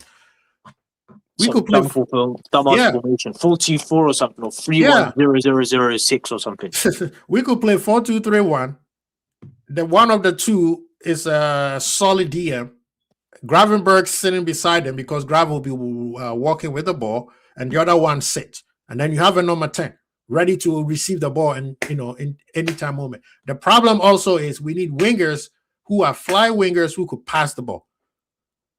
We don't need star wingers. We don't need this Barcola hype thing. I don't think we necessarily need. We need 1v1 demons, pacey wingers. Like we need pace. No, we need pace, but we need that person to cross because you saw what Frimpong did to Arsenal. He can't cross, man. Like there's a reason why he's not a right winger. He's not a right winger. Yeah, they forcing him to be a right winger, but he's not. But his odd passes sometimes goes well. But also, the problem with that game was we didn't have an out-and-out striker. Yeah, we no outlet. We had no outlet. No outlet, and so that game, yes, low key. Do you see Gakpo though? Like, just a random. Like, I think we should use him like Sterling. How Sterling was used at City. I think that's how we should use him, like a guy that's going to be at the end of things rather than that creator. Yes, the 1v1 guy. We should not be the 1v1 guy orchestrating attacks. Like I think he should be the guy that should be at the end of things, like playing as a striker. I think that should be something we should do moving forward if we are to continue with Gakpo. That's the thing, but the thing is, depending on the game. If you play in any other game that you'll be like, okay, we need goals. Yeah, put Gakpo up top, and then buy a winger who's pacey and a 1v1 demon. Or put Rio up there. Yeah, for now. Get Rio out there, and then have Gakpo up top to provide that width. That's and 1v1 sort of, And just tell Gakpo we just want you to be at the end of the ball. Don't drop deep. Don't come in be trying to be a false nine or whatever. Yeah. Leave that to Wirtz. The thing is, our players. The thing is the ingredients are there. That's what frustrates the hell out of me. The ingredients are there, but the manager can't figure a way to make it. Front two is something we should do. A front two is I think we have the players to play in a 2 up top situation. We have the players to play any formation if we want to. I don't think so. Except back three. Even back three, we can if we want to because we got flying fullbacks. They could play. And we got two. And then we got Wirtz and Szoboszlai that could. JK, what you saying though, brother? Welcome. I'm cool, bro. What you saying? I hope you're cool, good. Good to see you, brother. Good to see you. Now, one player I want to give it his flowers. People seems to not give his flowers. Yes, he makes mistakes and his positioning is horrible. But you cannot tell me when it comes to 101, this guy is not one of the best 101 defenders. Thank you so well. I said it time ago, bro. I've seen his energy. In the games, he weren't doing great in that when he first started. But I said, look at the brother's energy, right? When it clicks for him, he's not going to leave their wingers alone. Any winger. Saka and the other lad who came on didn't do nothing all game. Saka had that one run. He had a nice little run. But all in all, Kerkez is that type of defender where he will not leave you in any second. And that, totally different to Robertson. Robertson sort of falls back off, gives the winger space. Where Kerkez is total opposite. And I think if Robertson started that Arsenal game, we lose. Yeah. If Kerkez didn't play that well, for me, man of the match, best game probably for us. That second half, he played pretty well. Yeah. It makes me laugh when fans diss new signings. It's like, come on, man. A new signing has to settle in, new country, new club, new fan base, everything. Everything's new. Some click straight away, fair play. But some take a bit of time. And I don't understand the frustrations of the Liverpool fans going back a few months. Kerkez is bullshit. Frimpong is as well. I'm like, them two have probably been our best players recently. They have, yeah. Even Wirtz now, he's starting to get more important to the team as well. Yeah. Wirtz got dissed as well. I heard some fans go on about Wirtz and that. Listen, man, I've seen Wirtz play football. I've seen him play in Germany. The guy's quality, So, yeah. Kerkez doing look at the guys he's locked up. Bowen, Kudus, Minter, Mhm. Saka, Madueke, 1v1 demons. Yeah. And he's at the very least limited them or not had their Yes, best games. that is the best description I've heard. He has limited them. Yeah. But everybody want to tell me that he got cooked. No, let me tell you how I No one dribble. who cooks- What? Let me No tell you how way. I dribble, Must Christian. be bugging. I'm fast. So I kick the ball and I run past you. Doesn't mean I cooked you. No. That's essentially what Madueke and Saka did. They kicked the ball past him and they ran and got it. Now, the person who got cooked on the first one was McAllister when Saka dribbled past him. Yeah. Other than that, Saka didn't do anything. There's videos that showing that Saka, he was going left, side to side, dribbling, doing the back flick, Yeah. but he wasn't going anywhere. Kirkus didn't move. Kirkus, it was like a basketball player locking you out in defense. He said, okay, go ahead, go do your dribble, in between your legs, whatever, but you're not going past me. So pass the ball. And that's what Saka did. If Saka was cooking him, why would Arteta take him off and bring Madueke in? So it's obvious, isn't it? It's obvious. Stinker and hooked. He was having a stinker. You know what I mean? So yes, Kirkus had the problem with Kirkus. He and Virgil hasn't fixed the positioning yet, And Because- delivery as well. and delivery, and his delivery is horrible. But But that can Yeah, improve that- over time, though. Yeah, So that'll Yes. improve. yeah, that will improve. That will improve with the. One thing I've noticed is that since Virgil's not paying him any attention, Mhm. he's got better as well. Like Virgil looks a bit more steadier. Kirkus sort of he unsettled Virgil on that left side. So now Kirkus. I'll has tell you. sort of I'll tell settled. you why them two are okay, because McAllister is dropping to where he's supposed to be. McAllister was the one who was out of position. Yeah, Ravenberg Because- as well this season sometimes. Yeah, because when you look at what Saka is very smart. What he did was he stayed on the chalk, right? So that means Kirkus has to be closer to him. That left a whole gap between Kirkus and Virgil. Mhm.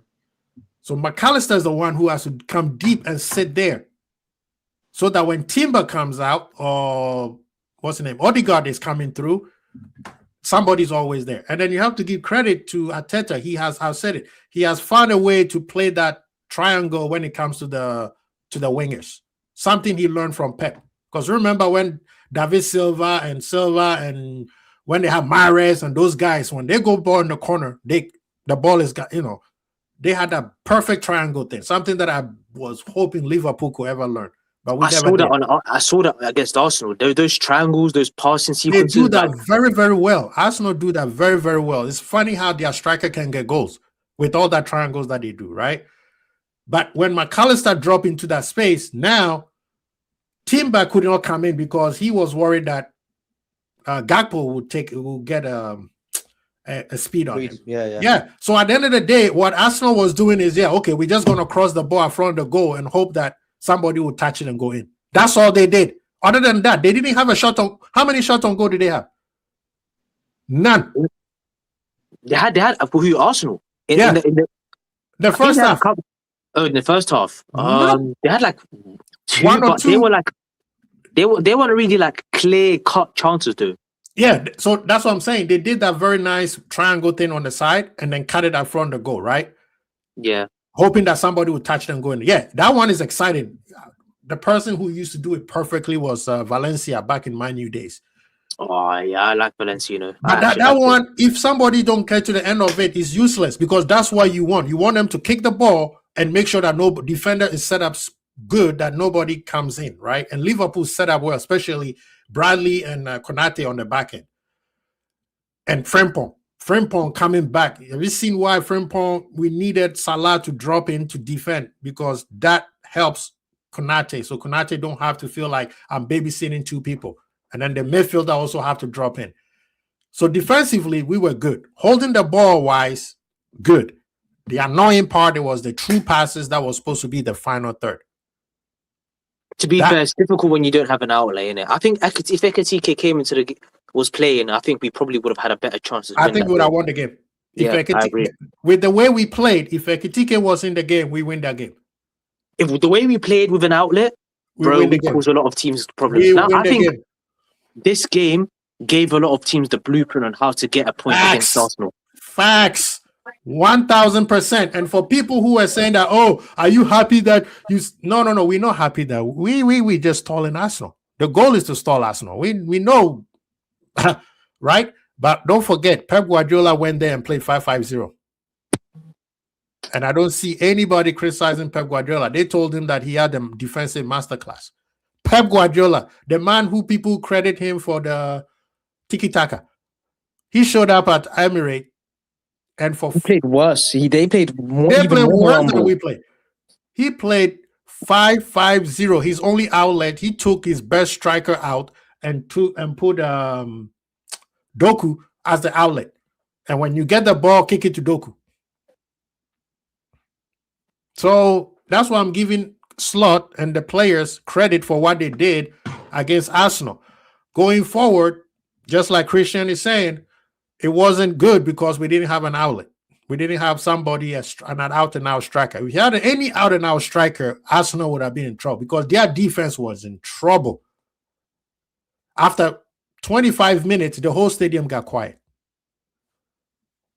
And then the second half, when we were playing, we were holding the ball, their fans were booing because they were like, why don't you attack? I said, I dare Arsenal players to attack and see what we do to them. They knew. The same thing happened to them. The game in their own stadium. Like, we bossed them. that's We never happened in bossed like them. how long in Arsenal? Like in the Emirates as well. Say that again. Say that again. Yes. I think- like Christian, we don't want the manager to stay, but he Credit did needs to be something given. right. Yeah, credit needs to be given. That day, like I told JK and Carl a couple days ago, I said that was a European style football. That's how Hey, you win the UCL? Champions League. This is the You- type of football I need to see. Exactly. In the UCL, this Exactly. type of football will get us very, very far. Thank you. That's what Away I'm saying. games, big away games. Yo, we could do this. Just hold the ball. Don't waste the ball. Just pass the ball, moving like you. Oh man, I understand the mission. Yes, I was frustrated with our final third, especially with Soboslai. But like Christian said, we don't have an outlet, an out-and-out striker who could hold the ball and let everybody come in. Verts, that's not his game. He's not a false nine. If we had Ekitike, Arsenal fans, you would have been Only we crying. had today. Ekitike, man. Or You would have been even crying. Isak. If we talking about Ekitike, but if we had the main man who now, I think when he came on against Spurs, that man was on a mission because I've seen that's something that I saw that I've never seen him since he's been at Liverpool. He told them, "Give me the ball." He said, Yeah. "Put it there." Yeah. Running down them channels. Exactly. That's what he said. He said, "Give me the ball," and that's exactly how he scored the goal. One touch, go. Mm. You know. But one thing that I think we need to also practice-wise or training-wise, our crosses need to start getting better. Oh yeah, Yeah. for sure, man. Yeah. That's the only thing, two weak points on Frimpong and Kirkes. They're getting better forward. They're going advancing at least, but their Mhm. crosses need to get better. Yeah. Frimpong got a couple of assists recently, of course, but certain times in that Arsenal game, Frimpong could have just shot and scored a goal.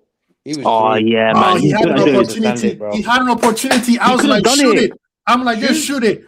It doesn't matter. Let the goalie catch Bang it. it Hit the in. post. Just shoot it. It's okay. At that time, he had tried 3-4 crosses, or cutbacks. So we knew everybody expects you to do that. Just shoot the ball. Yeah. Who's that? Hello. Yeah. Yeah, I think. Yeah, he should have shot from there, from where he could have. Where there was, I think there was a where Vats was making a run. I think he should have shot from there Mhm. rather than just trying to cross it in. No, cross it. Oh man. But it was, in terms of that, it was something that we have to work on. And I like McAllister. I think he played for the first time beside the This Madrid season. game. This season, this is He's the been game. good. That was the game that I'm like, wow, this is the last year of McAllister, the one that everybody's talking about, World Cup winner McAllister. If he can bring that in, we're gonna be good. And he, and I think we missed Jones a little bit because a couple of times we needed to hold the ball a little bit better and we lose it. That's not Gakpo's game. That brother kept losing the ball. But in all, man, it's a good performance. You came with a clean sheet. They didn't shoot any ball that scared me. Not at one point was I worried about Arsenal. I was more worried that we were not scoring. That was my problem. Because that's the second time around that we haven't scored. Yeah. You know what I mean? So that was the part where I was like, hey, that cannot be. But we're not, like you said, the striker was gone. So we had a problem. But that's And where when Salah comes back, I also need him to play striker as well. I think he should. I don't want to see some. Well, I don't want him touching I don't want him being the touchline winger. Well, right now Bradley gone. You have to because. Oh, yeah, shit. Yeah, true. You kind you of have to. go, yeah, Frimpong has to go back. But what you can do with that is you could bring Joe Gomez on the right and put Frimpong on that side. And then you push Salah up top. But then my question is, though, is that do we really need wingers then? Because it's like if you've got Ekatike and Isak as your two strikers, and then you've got Wirtz in behind, surely you could just use, and we've got two flying fullbacks. Surely we should just use. We're better off just using the fullbacks as our main source of width rather than just getting wingers. I mean that's the 4-4-2 diamond that we played. I think we should go with that, you know. Like, I really think we should just, because in a way, it makes our summer less busy because all we'd have to do then is just buy defenders and buy midfielders. Well, this is the thing. If you do the 4-4-2 diamond, it's not sustainable until the summer. Then you take care of business like you're supposed to, right? For now, yes, okay. Because guess what? Isak, Salah, what's his name? Isak, Salah, Isak, Salah, Ekitike, and Gakpo. You got four players that could play as strikers. Yeah, you got 4 players that can play the 2. So we don't really have wingers. So you don't need the wingers. But eventually, we have to go back. 4-2-3-1 is our bread and breakfast. Because guess what? You could still put Ekitike on the left. But he's not a winger though. Like he's not a proven winger. He's always been a striker. Yeah, but the thing with Ekitike is he is a much better version of Nunes, right? So even if he's on the left, it doesn't mean he's gonna be doing the wing. It's more of, remember how Sturridge and Suarez used to play? They played in a 4-4-2 diamond. Yeah, and sometimes Brendan Rodgers played like 20 formations in each game. But what he would do with the 4-2-3-1 is he would tack Suarez closer to Sturridge. But in 13-14, though, when we was on a title charge, we played 2 up top with the diamond, and we was bopping teams left, right, and center, like 5s, 6, 4s. Like we were bopping teams, and I think that's sustainable. We just didn't have the defenders that season to be able to make this a long-term thing. Yeah, but we didn't have defenders. I think moving forward, this year too, we don't have the defenders. I think moving forward, with the money that we spent on Ekatike and Isak, and the wages that both of them are on, you have to play them together, and then have Wirtz in behind. Use your flying fullbacks to maintain width, and then you've got your shuttlers in midfield. Lamine Kamara, Wharton, City, and then you've got your 2 flying fullbacks, and then you've got more centre backs. Right. Like in the future, I don't think we need wingers. Exactly, Hustlebones. This is my point. If you're gonna buy 2 strikers, I don't see. There's no point getting wingers. It just disrupts our whole sort of like, what's it called? It disrupts our attacking options. Right. Rabino Vaz, he's a good one that we should look at to bolster that position as well. Who? Rabino Vaz, Marseille, 18-year-old. You're gonna know who he is when he plays against us. We're gonna play. He's gonna cause Van Dijk and Konate some issues. He's good, man. He's quality. Yeah, I mean, I can see us play. See, that's the thing. The squad that we have now. See, where Klopp was played, all his players were only 4-3-3 players. He couldn't play any other formation. But it worked. It made sense. Yeah, but with this team that we have, you could play 4-2-3-1. You could play 4-4-2 diamond. You could play. You could even play. I don't think 4-2-3-1. I don't think that's the 3-1-2. Which is another form of a 4-4-2 diamond. But this time you have the midfielders sitting, especially when you play a team that can pass like Arsenal. So you have 3 midfielders holding and then one up top, and then the two strikers, and then the three midfielders can run around being Yeah. yeah. Shoutlers. Yeah. So the thing is that this team, as constructed, can give you three solid formation. You see what I mean? It can give you three solid formation. So right now, defense is the priority, and then a solid DM. If we get a DM, I'm all game with 4-4-2 diamond. The problem that we don't have a solid DM because I want Gravenberg to be able to run with the ball. Gravenberg running with the ball will make Isak and in the future, though, that's the formation we need. The diamond is something we should move forward with. That's something we should do in the future. Forget this winger nonsense. We've got two flying fullbacks, mate, and two strikers. There's no point in buying a 1v1 demon. Right. Big up to Gangan Deep. He's like, Kwesi, Klopp had the players in his last couple of seasons to play 4-2-3-1. That's true, but he decided not to do. 4-2-3-1 made sense. Yeah, and you know the funny thing is, Klopp, when he was at Dortmund, 4-2-3, his 4-2-3-1 Gengen pressing was the deadliest. That's why I fell in love with that 4-2-3-1 formation because it was deadly. You have nowhere to go. Remember, Madrid rolled into Dortmund and they got 4 goals from what's his name? Robert Lewandowski off that formation. It was sad that he didn't win the Champions League that year.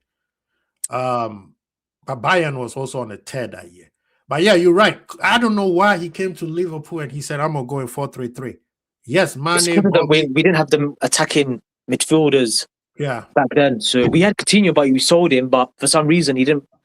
Midfield was just a position that we deemed as not really as important, and he needed workhorses and stuff. So he didn't Big up, Dean. How you doing, sir? How was it, gents? Am I late to the party? As always, you are an African. Of course, you are late to the party. Nice to see you, guys. Shows up late. What do you got to say, man? Man, it's weird, bruv. I don't know why we still have this manager at this club. I don't know, man. Who do you want? I think I've said. Who do you want? Someone, not him. Somebody. Just not him. Like, because this whole watch this, right? Bradley is out for probably the rest of the season. Watch, Ramsey is probably not gonna start anytime soon. He's gonna Szoboszlai, what's his name? Frimpong, Jones. That's how he is. Like he just. But this is my issue with him though. I understand when we have a set of players and you don't trust them, maybe. So why are they even on the bench though? You know, why do you put them on the bench the whole time? Like if you don't trust them, you should have already by now. Like look, January window, we haven't released anybody. If you don't like Chiesa, he should be out of the door. Right. You know, not just to keep players for the sake of having heads and I need a squad, I need this, I need that. But we know, like, I don't know, man. And the decision making is happy with 3 draws in a row. But we're not, I mean, we have, after 21 games, we have 35 points. Just make that make sense. And he's happy. And the funny thing in press conferences, I understand people say it's a Dutch thing, they're very straightforward and whatnot. But sometimes read the room. Like remember the comment for Harvey Elliott, he will be a very good additional head to our squad. He always comes in, he gives his all, he works hard, he presses hard. You know, he supports Liverpool. And I don't understand why some of these guys don't get a chance. Like I have no idea why the last game we actually, if it wasn't, just imagine if we made substitutions, Bradley wasn't going to get injured. You wouldn't have gotten injured. Who was he going to bring in? Anybody, Ramsey, somebody. You just change stuff. But that game, see, that's the thing. You try to rewrite history. Bradley injury, was it avoidable? That was on Bradley. He could have just kicked the ball out. Yeah, simple. I know, but because remember, this is what happens if you see, I'm even now in my 30s, I play football, right? Mhm. You run up. Now I'm playing five-a-side. You know what five-a-side is like. Yeah. You're running. All It's day. quick turns. Yeah. And then if you do that for like an hour, eventually your body can't stand. Now, see, this is the thing, Dean. You see? I get what you say, but I actually this was probably one of the first time where I'm looking at the manager. I said, "Don't bring anybody else in." Okay. You know why? Our players I showed get that it. they were fit. Arsenal was huffing and puffing. Yeah. They Yeah. brought a Yeah. whole brand new squad, and still nothing changed. Because this is the thing. No, you're right. You're right. You're right. They were the team. So do you- No, real quick. The team was in such a Yeah. good. They were such they were so hot. If you take one player out and you bring somebody else in and it doesn't work, all the hard Oh, you work think it was gonna? is gonna friend. Nobody was tired. Ah. Nobody was tired. See, on my side, the commentator said at the beginning, he said, "This is unsustainable. One of the Liverpool players is gonna make a mistake, and all this is gonna go down."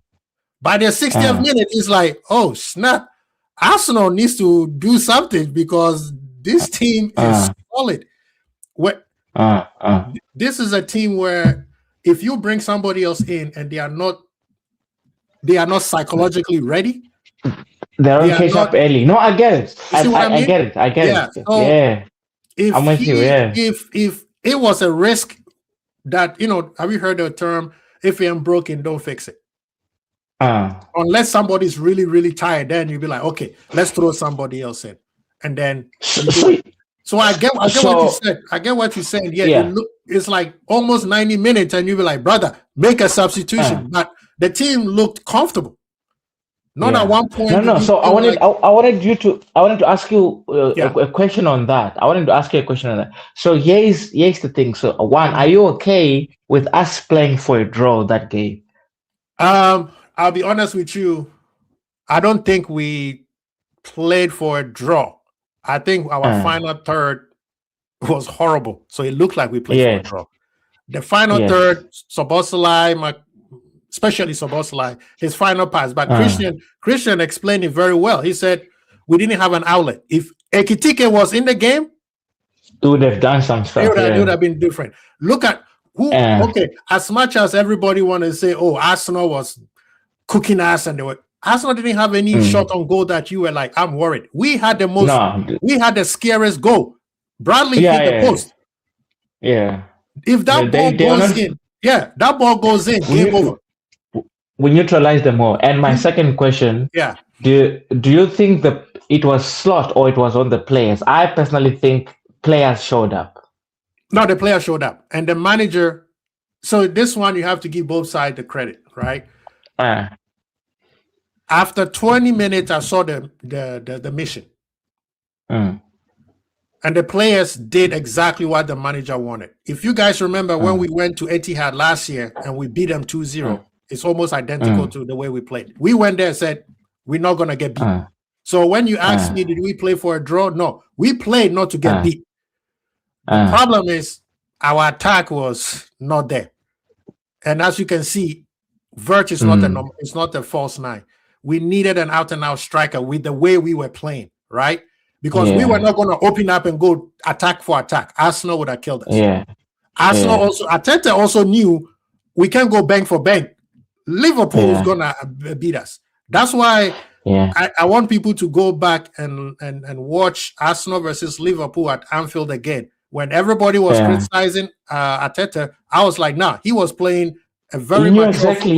He knew. No. He knew, right? Because it's one thing. I think we're probably the only team that Arteta has respect for. He's scared. He knows. He's where the This is the thing with Arsenal. They don't respect a team until they get punched in the mouth, and then all of a sudden, oh my god! After 25 minutes, what happened? Arteta was shaking. The fan base got quiet because everything they threw at us was not working. Also, when Arteta realized that all his plans were not working, he panics and he doesn't know what to do. See, last time at Anfield, he kept the same team and their fan base got mad. This time around, what did he do? He brought a whole new artillery. Anything change? Nothing. Nothing changed. He didn't do nothing. wasn't it? Madueke had that one good run. After that, wasn't it? Jesus, all he did was just flop around as usual. Nothing happened. So yes, I get what you're saying. Like the manager, his track record this year or even since January last year, it's been really bad. Failed us. He has totally failed us. So he's shown like this. This is the thing, right? I'm not really like, I know there's nobody out there, but I think he spends time analyzing the game. We have one of the best analyzers. We collect data, like probably one of the best when it comes to those things. And I'm sure he has seen what everybody else is saying. At some point, as much as you have your plan and you wanna do things your way, at some point you have to reflect. You know what I mean? And think like, okay, what have I been doing right? What have I been doing wrong? What can I, Christian, that's Christian, what how you take this one, because we were talking about it. You are right, Dean. He sees the problem, but he doesn't fix it. And he keeps doing the same mistake over and over and over. That one, I don't understand why.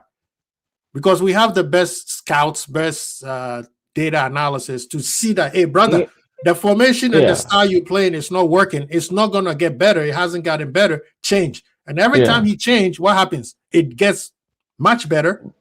But then he goes back to his things that doesn't work. That's why I don't feel comfortable being the manager, because the only time he changes when his back is on the wall, and then he wants to change. Oh, okay, let's come up with something different. Like, for instance, and then he throws Chiesa and Rio under the bus. Like, now, come make change. 10 minutes. What are they gonna do? Right. What are they gonna do? Like, so I think for me, last season he showed that he's got the capabilities. His in-game changes, his in-game tweaks. He was doing that a lot.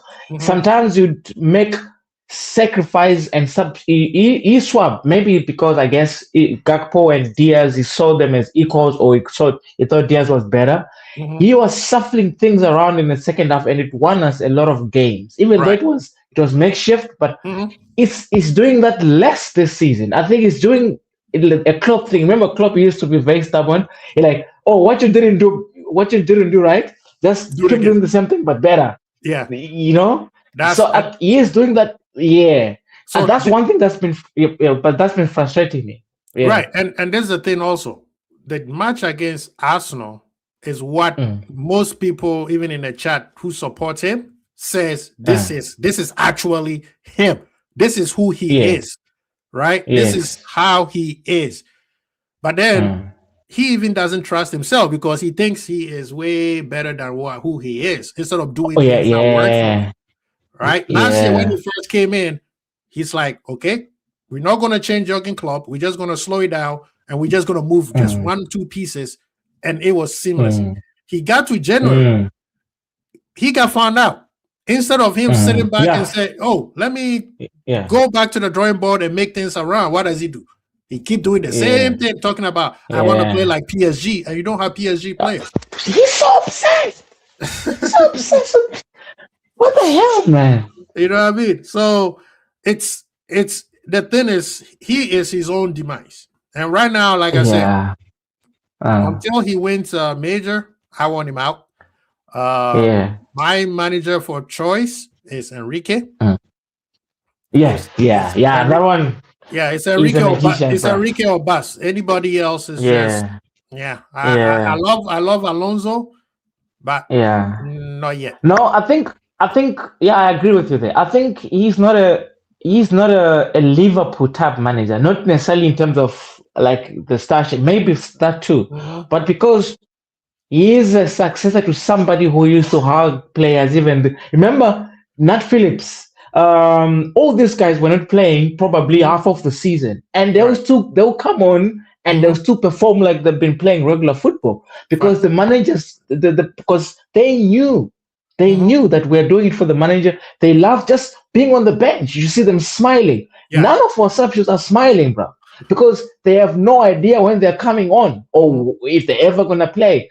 And I think that's the difference, because the Liverpool culture, the whole communicating with supporters. Supporters are a part of the team. 12 men. Remember, we were the 12 men, right? Whether you're watching on TV or the cup stand or whatever away. He was. I was not expecting him to emulate what Klopp was doing, but at least he needs to read the room to say what is the culture here, because at the moment it's becoming very toxic. It's becoming very, very like we don't leave the game before it finishes. Yeah, that was the first time I've seen a long time. I guess what team was it? He's not reading the room to like. He doesn't read the room. Not. Yeah, he thinks that they love me, bro. No, they mad at you. Ganga Deep says, Kwesi, second half of last season, team clocked onto the way Graf used to break the lines with his ball carrying in the first place. In the first phase, so team decided to make a square around him. Yep, that's facts. Yes. And then also 100%. Yeah, and then also we didn't have an outlet. God bless his soul. Jota was not fast enough to outrun some of these center backs. Yes. I think Nunez was horrible, but you should have kept Nunez in the middle and just kick the ball up to him and let him stretch him out. Yes.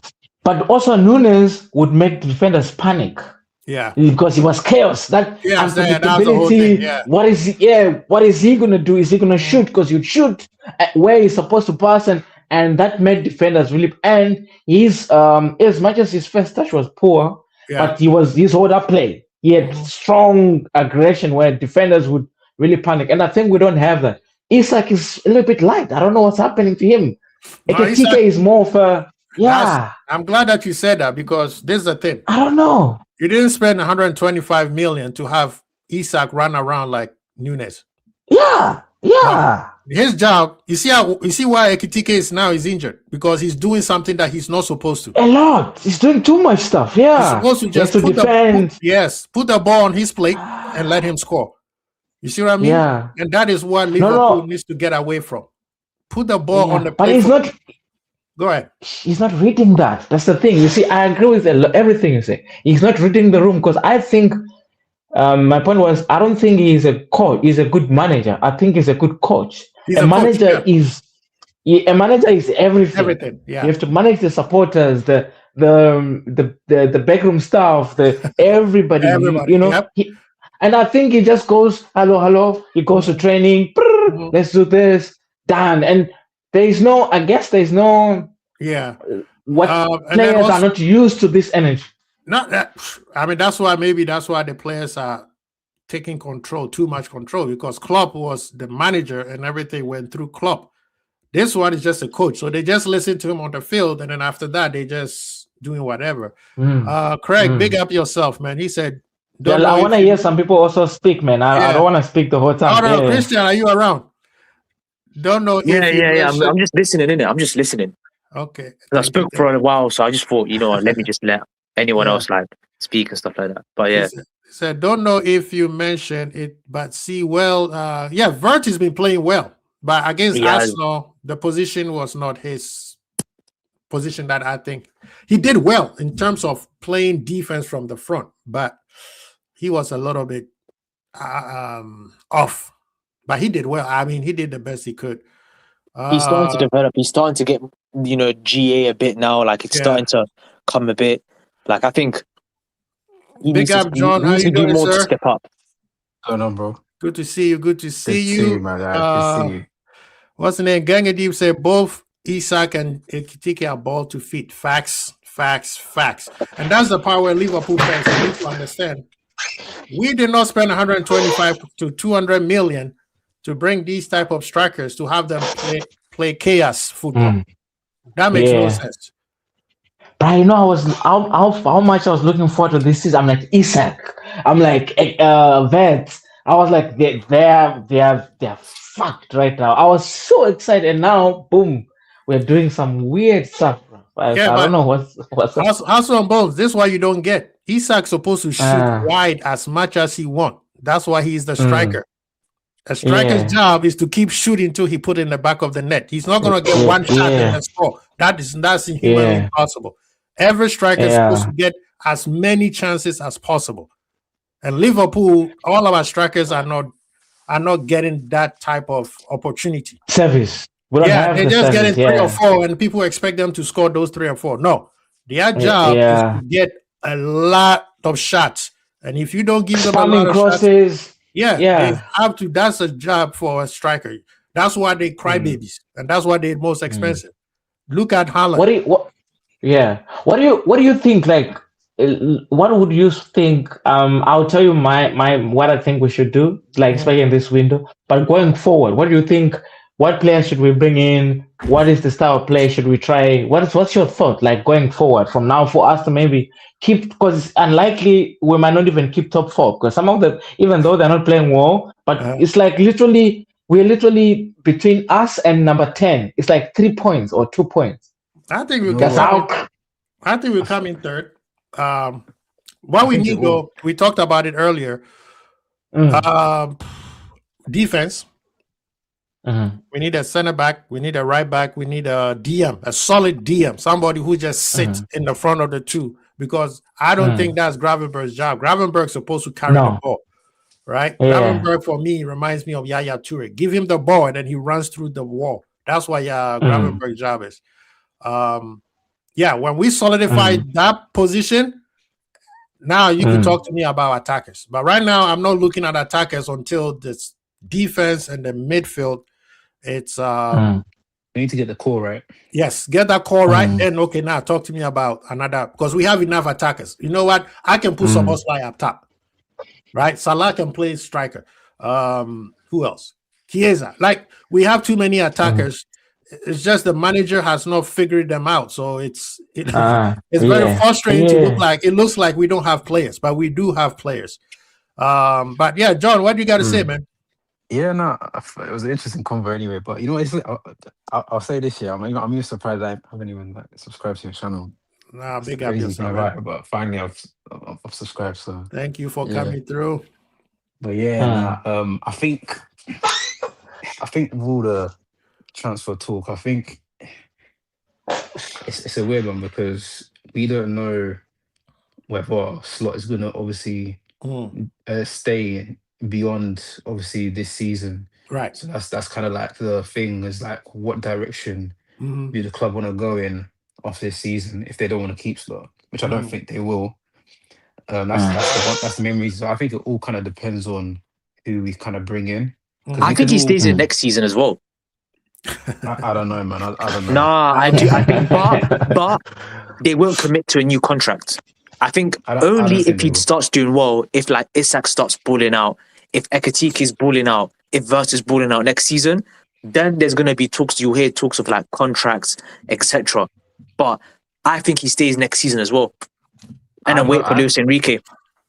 I personally don't believe it, only because I think there's enough sample size of this season to let fans know, and even the hierarchy know, that, you know, with all the players that he's brought in, he's still not figured it out. And it's like giving him giving him grace and all this period, like, for a club of Liverpool size, it's not really acceptable in my opinion for what we're trying to do. Do you get what I'm saying? So I think going forward, especially during the summer, to be honest with you, January, I don't really expect us to do any sort of business. Right. To be honest with you, because again, it's like I don't think the club are even going to take a risk in trying to get the players that he feels he wants if he's not going to be around long term, and I don't think it even makes sense. So for me, it's more so a thing of like, well, the players that you have currently available, you should be able to get top 4 anyway with the players that you have. And it's depending on how he's using them. So obviously with Conor Bradley out, you're thinking, okay, who's going to fill in right back? Well, it should be a no-brainer that it should be in rotation, that Calvin Ramsey and Frimpong should be in rotation. Clearly. Yeah. Now there shouldn't be any, we shouldn't be in a position where we're constantly doing this shoehorning thing where we're taking players out of their position to fill in another position when you've clearly got another player there who's adequate, like Calvin Ramsey. Like, I actually don't know what a player like him, Chiesa, has to do to start a game. But this is the thing. That these are one of the many things that Slot lacks, is the man management or the openness to choose or select players. Maybe they have to suck his dick.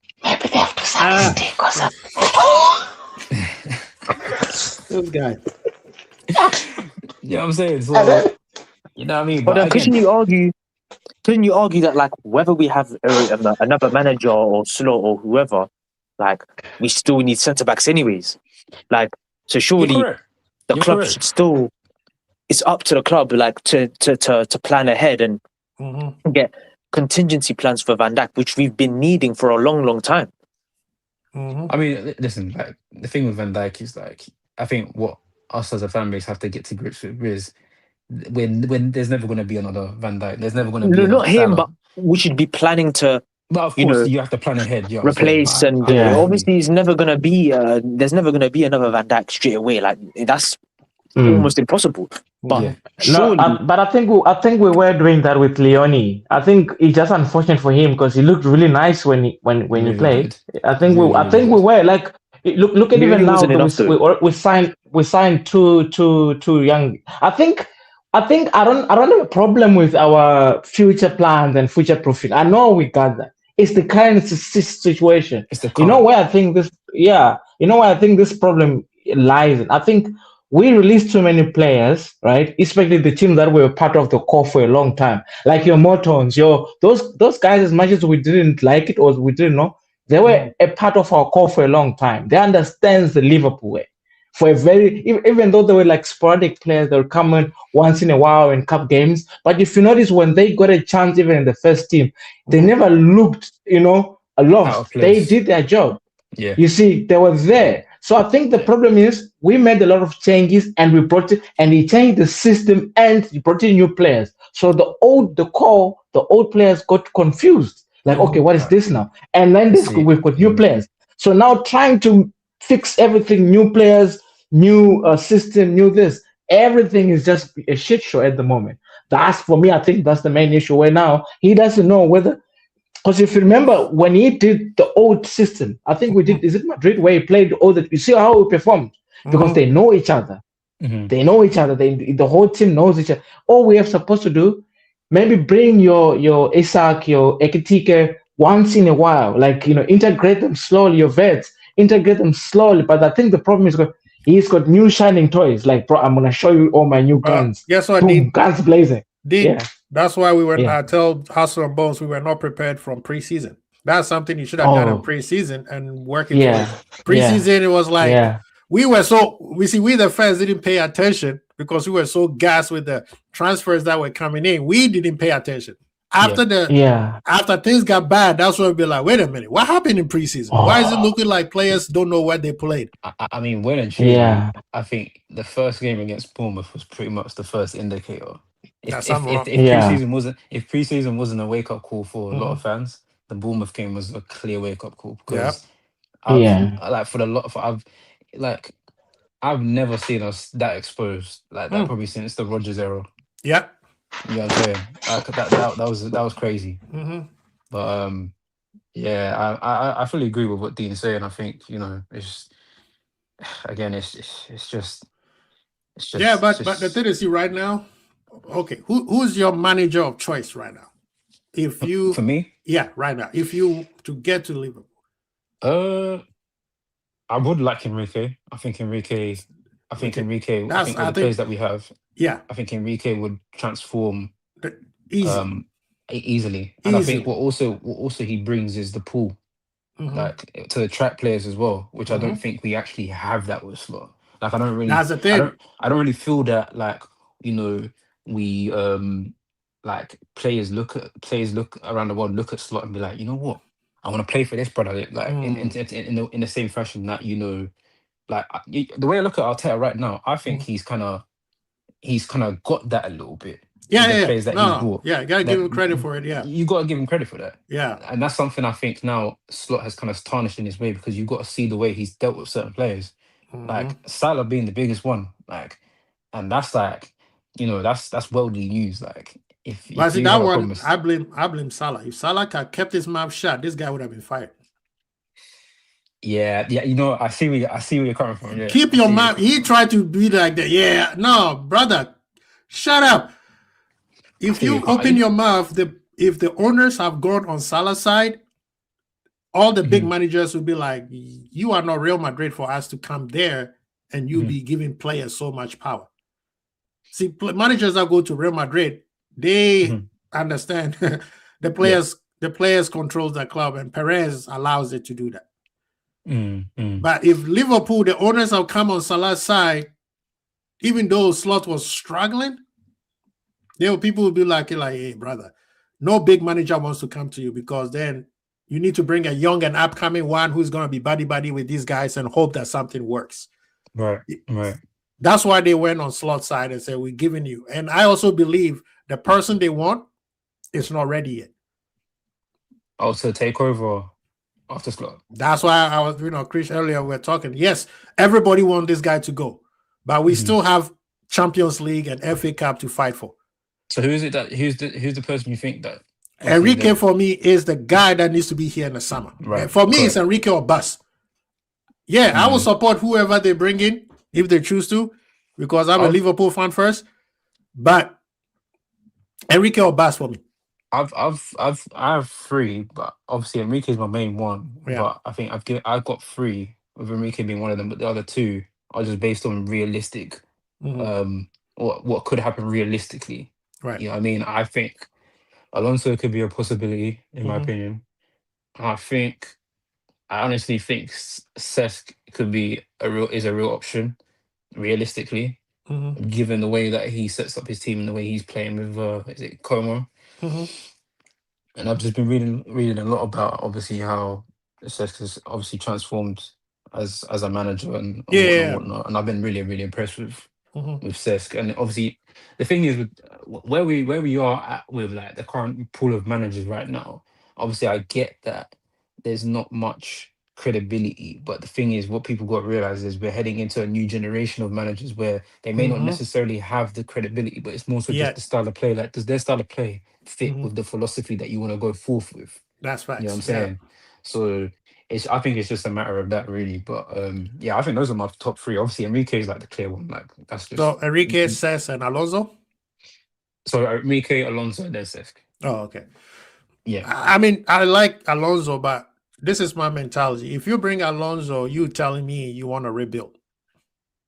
If you bring Cesc, it's along the area of Alonso, right? But check this though. So if it is Alonso and it is a possible rebuild, do you think the rebuild would be necessary in a way? It may not be a bit. It may not necessarily be a big rebuild. It may just mean like getting rid of 1 or 2 players, which I actually can see when I look at the first team. I feel like there's certain men that I would actually be calm shipping off. To be honest. No, I told you. I don't know if you heard me say. I said Virgil is ready to go. I'll ship Virgil. Okay. Salah, bye. Okay. So I'll keep Alisson because he's getting to his better years as long as he stays healthy. See, he's one of the ones that I kind of. He's not. Mamardashvili is not ready yet. I'm sorry. Mamardashvili is not ready. He's never been. I think we got rid of Kelleher too quickly, man. Yeah, the thing is, when you are behind Alisson, man, it's hard. We say that, yeah, but it's like, again, like with Alisson, the older he gets, the more there's an argument to say that the older he gets, the more injuries he's going to pick up. No, the injuries. That's why you have somebody like Kelleher and Mamardashvili, because you're gonna get significant amount of league games, right? Plus everything else that comes with it. But the thing is, with Alisson, is the guy has aura. Yeah, I agree. That Jaros kid is good also though. Jaros, when he played it, he did well. Jaros is also good. Yeah. So and he says penalties. I like penalties. That's one I think Alisson can do. Key thing that Alisson that's one thing. Alisson it's not good at. But the thing is with Alisson is he saves you points. Kelleher saves our points. Kelleher saves our points, and then he started costing us points. Then everybody was like, remember the Newcastle game? The Newcastle game, right? That's only one. I think people forget like Kelleher played big matches last season. Though. He did. He never let us down. He was. But the thing Look at even Brentford, He's doing it at Brentford now. No, he's doing very well at Brentford. Yeah. So, but when you bring Enrique in, because the team that Liverpool currently has is a team ready to dominate. Even if, let's say, you keep Virgil, and Virgil is not his place is not secure. Even if he comes off the bench, you know he's gonna give you tier 1. At his worst, he's still tier 1, right? Yeah. So the only way I keep Virgil is he understands that, bro, you're not gonna be starting anymore. You are just here to usher the new center backs. And the problem is his leadership is what I have more concern about when it comes to Virgil. Yeah. That leadership quality is not there.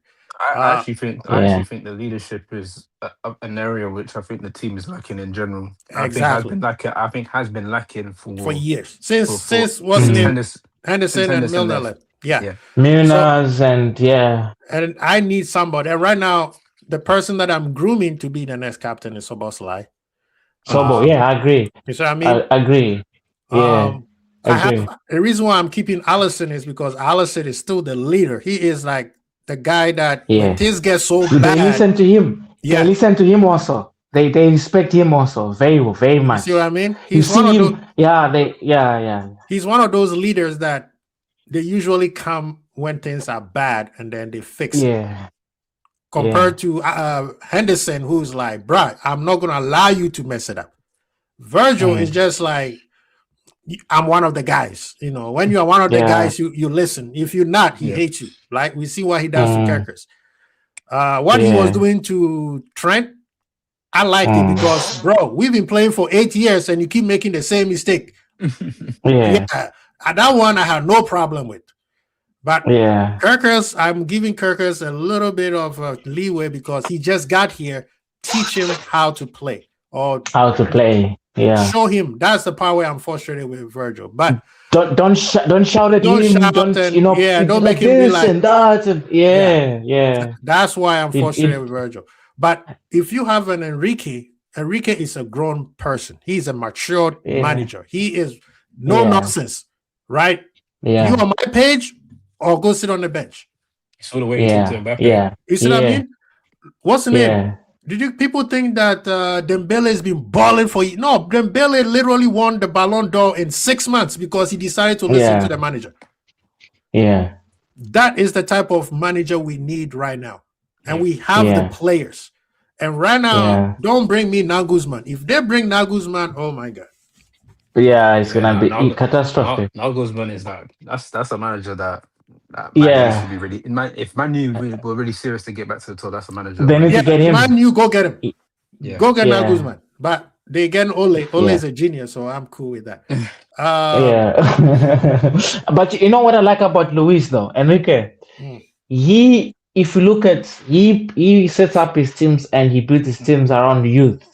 He plays. His teams will dominate for the next whatever seasons coming. Because he likes them young and he knows how to incorporate old players and young players, which I think Slot struggles to do. I think Slot doesn't know how to do that yet, and he's scared of losing. He's scared of giving people chances. So what he does, if he gives you a chance and he's expecting you to prove yourself, and if you miss that chance, it's done. There's no grace. I'll tell you where Slot messed up when he decided to become one of the guys. When we were so ahead by January, he started relaxing and started becoming one of the guys. And then I don't have a problem them partying at the Ibiza, but at the same time, I get the people who says they should have never done that. Right? I get the people who said I get the job done and then go party. That's the type of person. But he was like, hey, let me give these guys a break. Maybe because we were playing bad, and he was like, sometimes you have to do something out of the norm to get everybody, that's why Klopp, what do? He takes them to Austria and they do all that bike riding around the lake. So from day one, they were all on the same mission. This guy, he could not keep the mission going after he realized that, nobody's touching us. We just have to do well in Champions League and we might win this thing and we're coming up with a double. But when he lost the Carabao Cup, that's when he should have been taking things seriously and realized that, we have a problem here. but he did not. Yeah. He got too comfortable early and tried to be, Yeah. I got Salah and Virgil on my corner, so I'm safe. Yeah, because he felt like he had already proven something. Remember, people were Exactly. doubting him, and he's like, "No, you see, what else do you What want do you to want me to do? What I'm else? going to win the league. Yeah, At least I'm going to yeah, win the league. yeah, And that's where Yeah, things he- were hard. he But has a I lot want of- Enrique. Enrique is here for business. yeah. Yeah. He's good, man. That's what He's I need really right now. I need a matured, strict coach or manager who's coming in and you do what I say or move on. I don't care who you Yeah. are, because at the end of the day, the fans need to understand is Liverpool is about win first. Yes. Yeah. We got so Success. spoiled. Yeah. Yeah, success. We got spoiled Yeah, with Jurgen yeah. Klopp.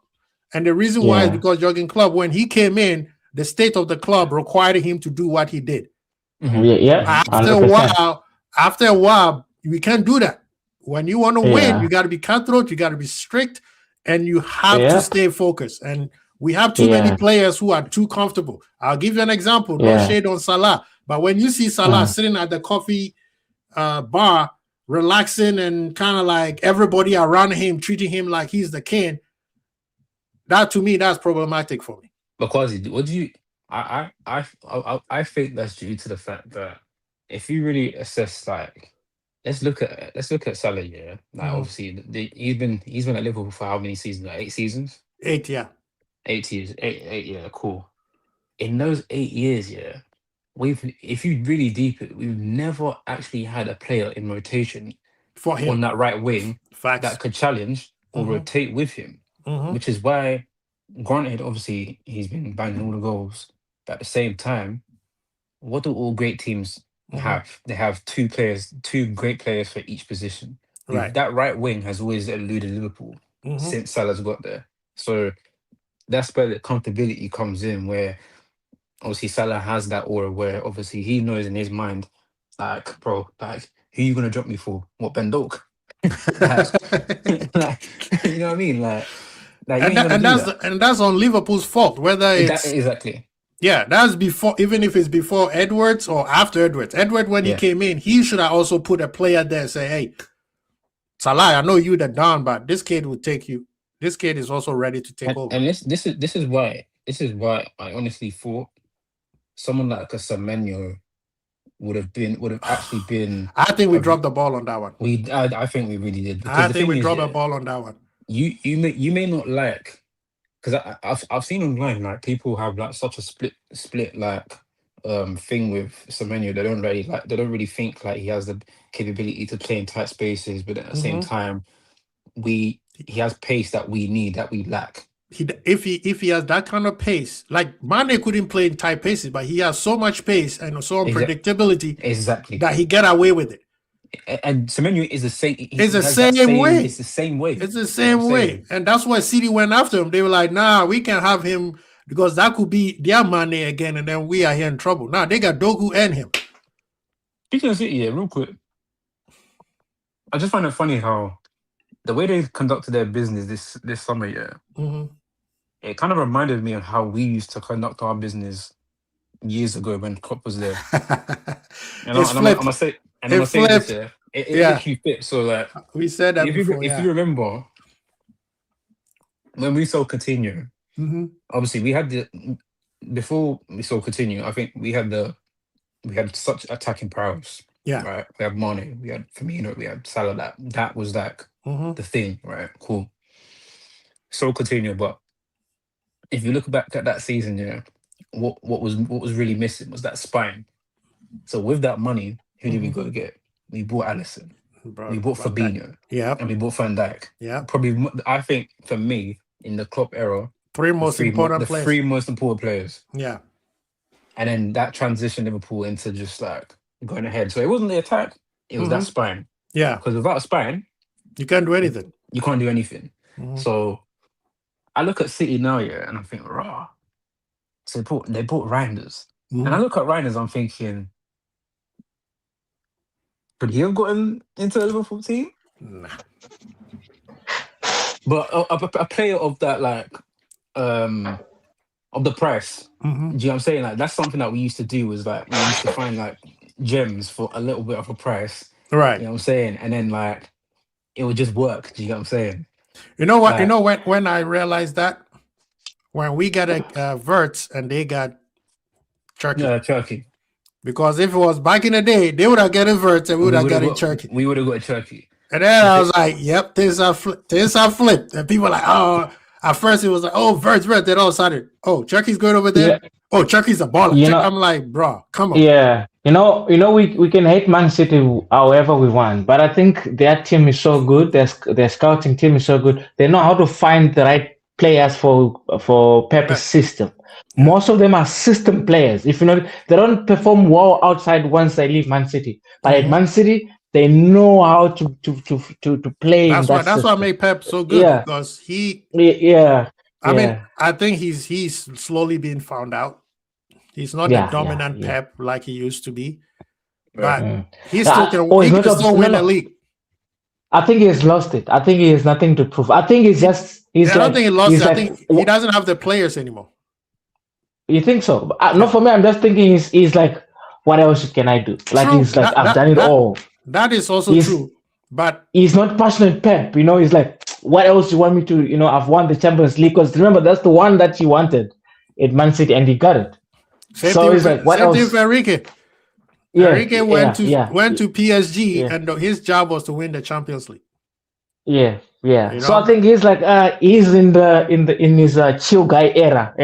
He's like, whatever, man. Like, Pep know- right now is relaxing. Now, but guess what? yeah. Enrique, as much as I'm gassing him, that's not mean he's not. He is he is right there with Pep Guardiola. He did it in Barcelona. he's good.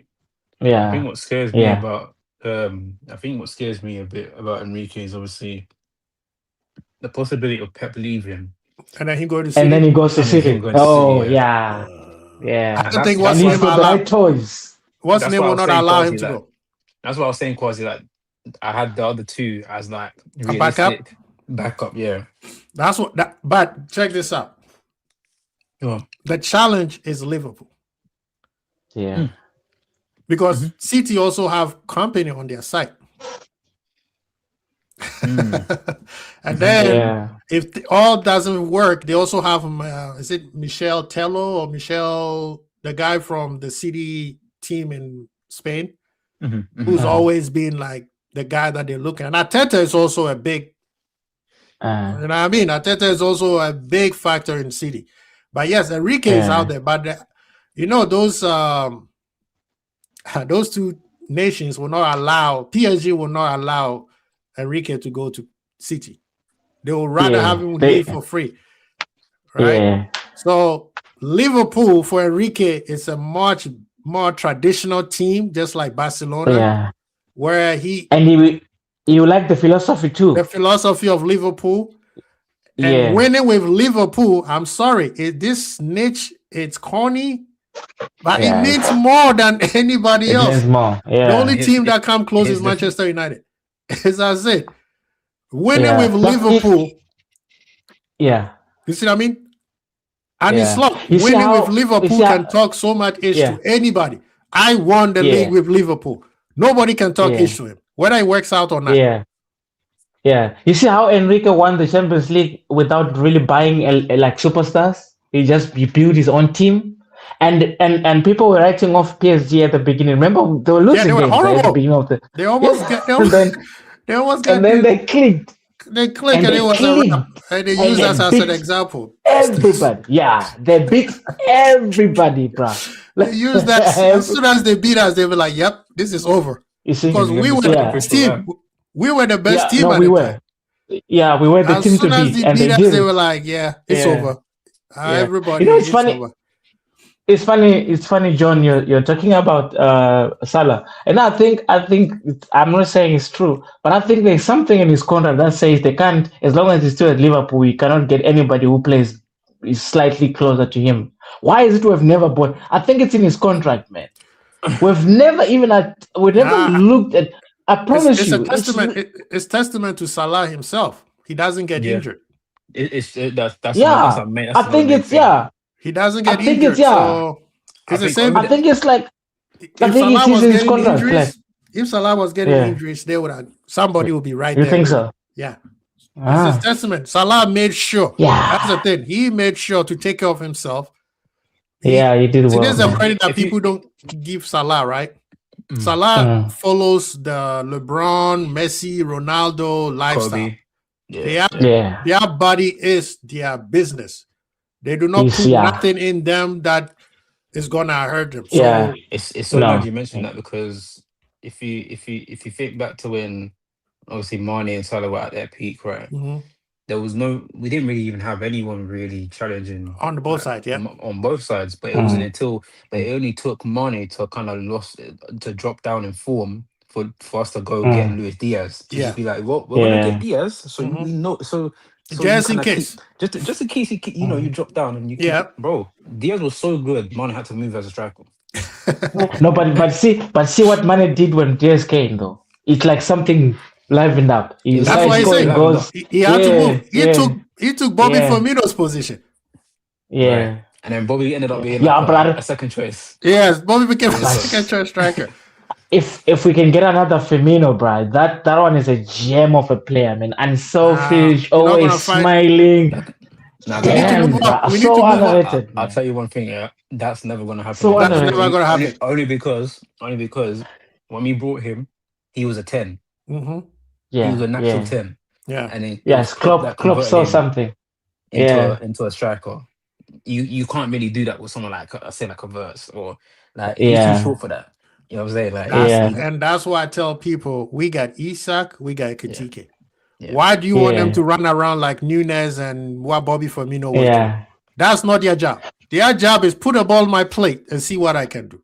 And you What have I to can do do it with it, yeah. multiple question times. though. Question though, yeah. All right. So Yeah. obviously we brought Isak and we brought Ekitike, right? And obviously let's just say obviously like God willing, that's actually when I hope this happens. Obviously Enrique becomes Liverpool manager. So then what does Enrique do with that conundrum there? Because if you look at the current system he plays at PSG, Mhm. how does that benefit both Ekitike or Isak? Like, do they play together? Good Do they- question. Good You know what question. I'm saying? Like that's what I want to know, because the thing is, Enrique doesn't even play with a striker, actual number 9 But at PSG. yeah. Well, So it's like, but there's you know the what I thing mean? though. He played with wingers. Mhm. So that's all he needs is wingers who could feed the strikers. Remember, his well, wingers that's what we feed need anyway. exactly right. Yeah. His wingers feed Dembele. Right. The good thing with Dembele is he can flip flop around across the line. That's what Yeah. makes him so dangerous. So Yeah. you have one in Ekitike who can flip flop across the front three, right? Isak is just a guy that feed me, Actually, you know what it is? Yeah.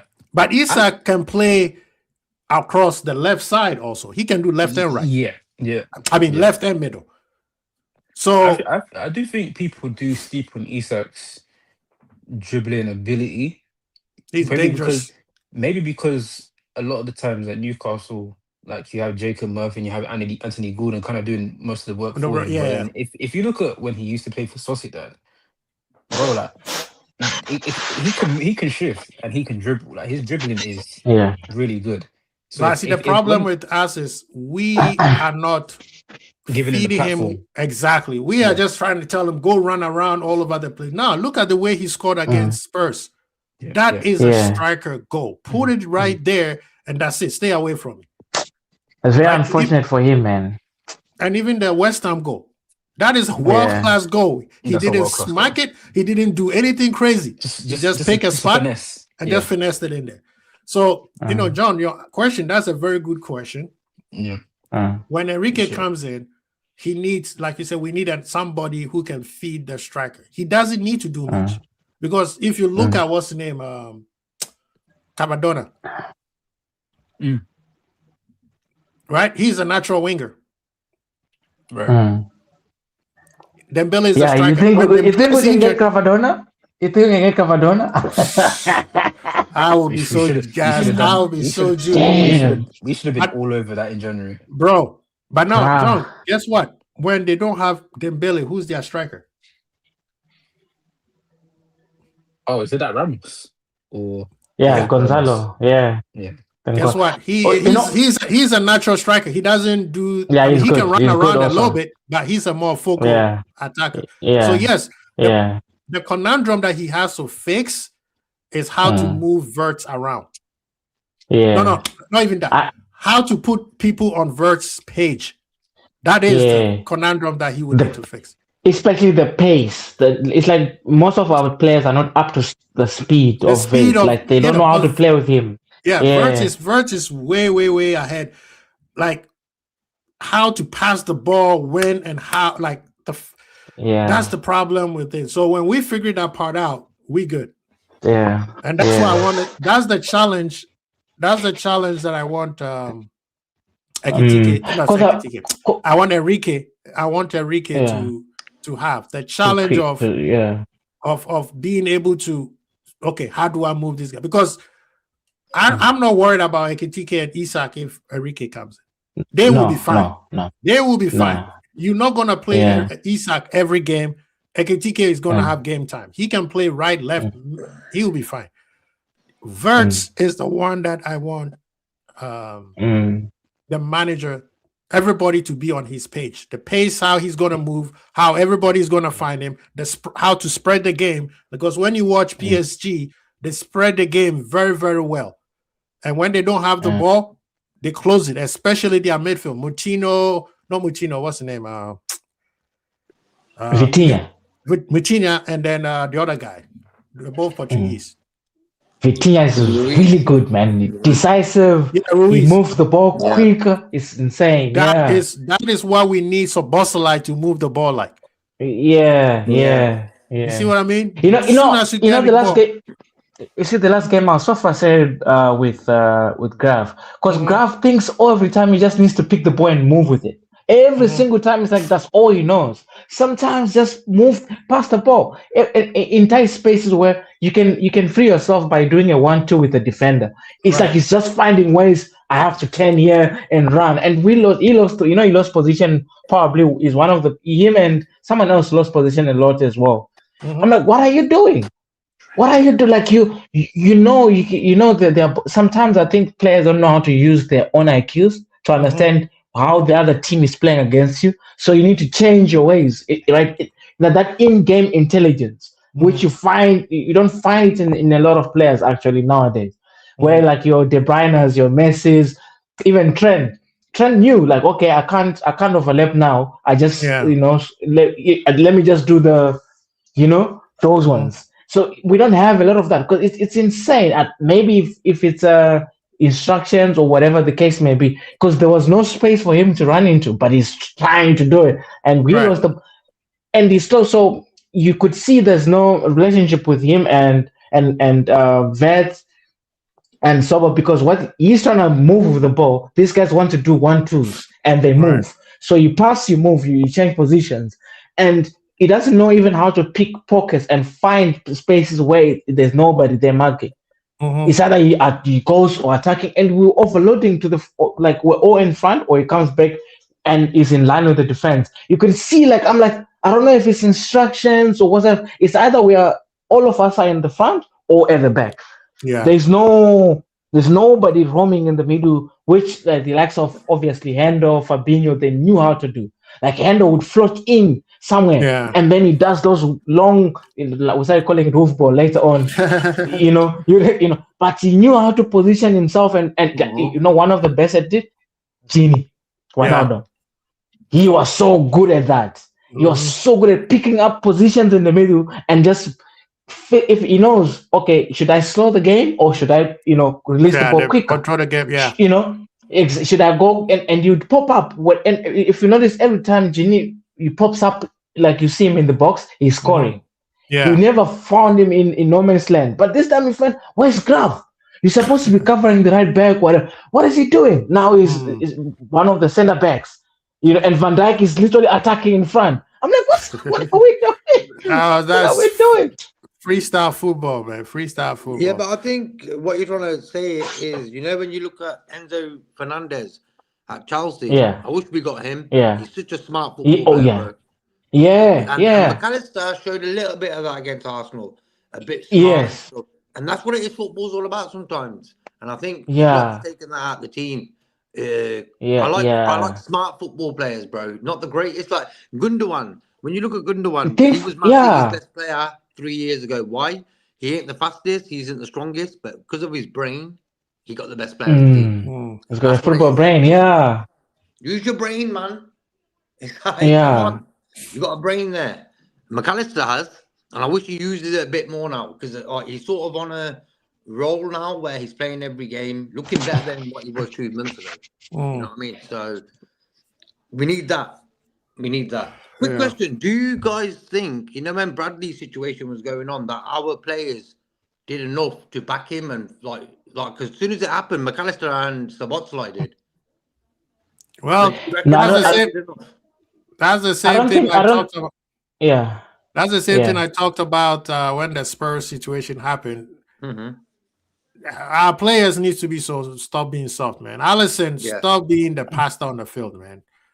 Every time somebody goes do something wrong against our players, he's the one who's trying to be the peacekeeper. Yeah, he's a peacekeeper, Allison. As soon as he said that, I'm tired of that. The other day, I seen a video where he was hugging, like they're trying to calm it down and stuff. Yeah, he's a peacekeeper, Allison. Our players needs to be a little bit more fearful. People don't scare us anymore. That's the thing, and I'm tired of that. That's what it's all about. McAllister was the best last season because he did that.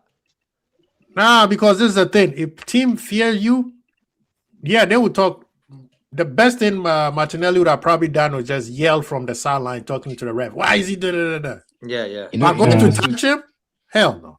You know, if this was like 6 years ago when we had Henderson, Milner. Oh my God, that won't happen. That's not happening. That's not happening. Yeah, even Robo. If Robo was playing, even Robo. Nah, that's what I'm saying. The team is with. That's why we need a manager to recalibrate this guy's mindset, man. We can't have players out here. The guy. That's what I was saying. When somebody's injured, whether you agree or not, don't touch him. You never know how severe the injury is. You touch him, you could re-aggravate, make it worse. Martinelli's living in an era now where there's so much Robert De Niro's and Joe Pesci's rolling around the pitch. He's thinking one of them ones, so he's thinking, hey, like, you're near the pitch, because what it was, because he was on the line on the pitch and off the pitch, he thought he could just roll him off. That's why Martinelli, man. You don't touch a player. Don't touch him. You could stand there and talk all the ish you want, but don't touch him. That's embarrassing. Gents, sorry. Madrid lost. Yeah, Barcelona. Fuck Madrid. Ban Madrid. Oh, shoot. They beat him. Yeah. Anyway, Jed, thank you so much for coming in, man. I got to get out of here. Thank you, John. Yeah. Thank you for the subscription, John. I appreciate you, man. Man. Come often, man. Are you on X? Yeah. I think. Let's follow each other because when I do the other shows, you could, come in and help us. 100%. Thank you, Man. Dean, Kwasi, Yes, are you doing this every Sunday? I try to do it every Sunday. Yeah, I try to do it every Sunday. No, I'm also gonna get into this space, man. I bought some equipment. So I'm gonna get into this, man. I love this. I love this, man. It helps. Yeah. JK, you spend most of your time outside, man. What's up? Oh, something I have to take care of something, bro. Okay. He's taking care of something. I was listening in the background, man. Okay. Good. Big up to Christian for coming through also, and Carl, of course. The man is still under witness protection. His microphone was acting like Annie Slot, so he had to go. Big up to Hustle and Bones being part of the channel and all the people in the chat. And if you have a Twitch, please find me on Twitch. I just started something. I'm trying to get with the Twitch crowd too. So thank you so much, people. I appreciate all of you guys, man. Thank you. I'm glad you accommodated me because you were almost finished, right? When I came in. Now it's already another hour. I see. You and John, a bunch of Africans dealing on African time. We tell you this time they show up 3 hours later. Indians are the same, bro. You know what I mean? Yeah. The same, man. I don't know, but I usually get notifications. I didn't get notifications. Check if you click the bell. That is very important. No, I did. Oh, okay. I did, but I don't know why I didn't get it this time. Yeah. YouTube, know man. why. You know why. I always have about you. There's you and Kopish and Ends. Mhm. 3 of you. You're the only ones I fuck with. Everybody else ban them.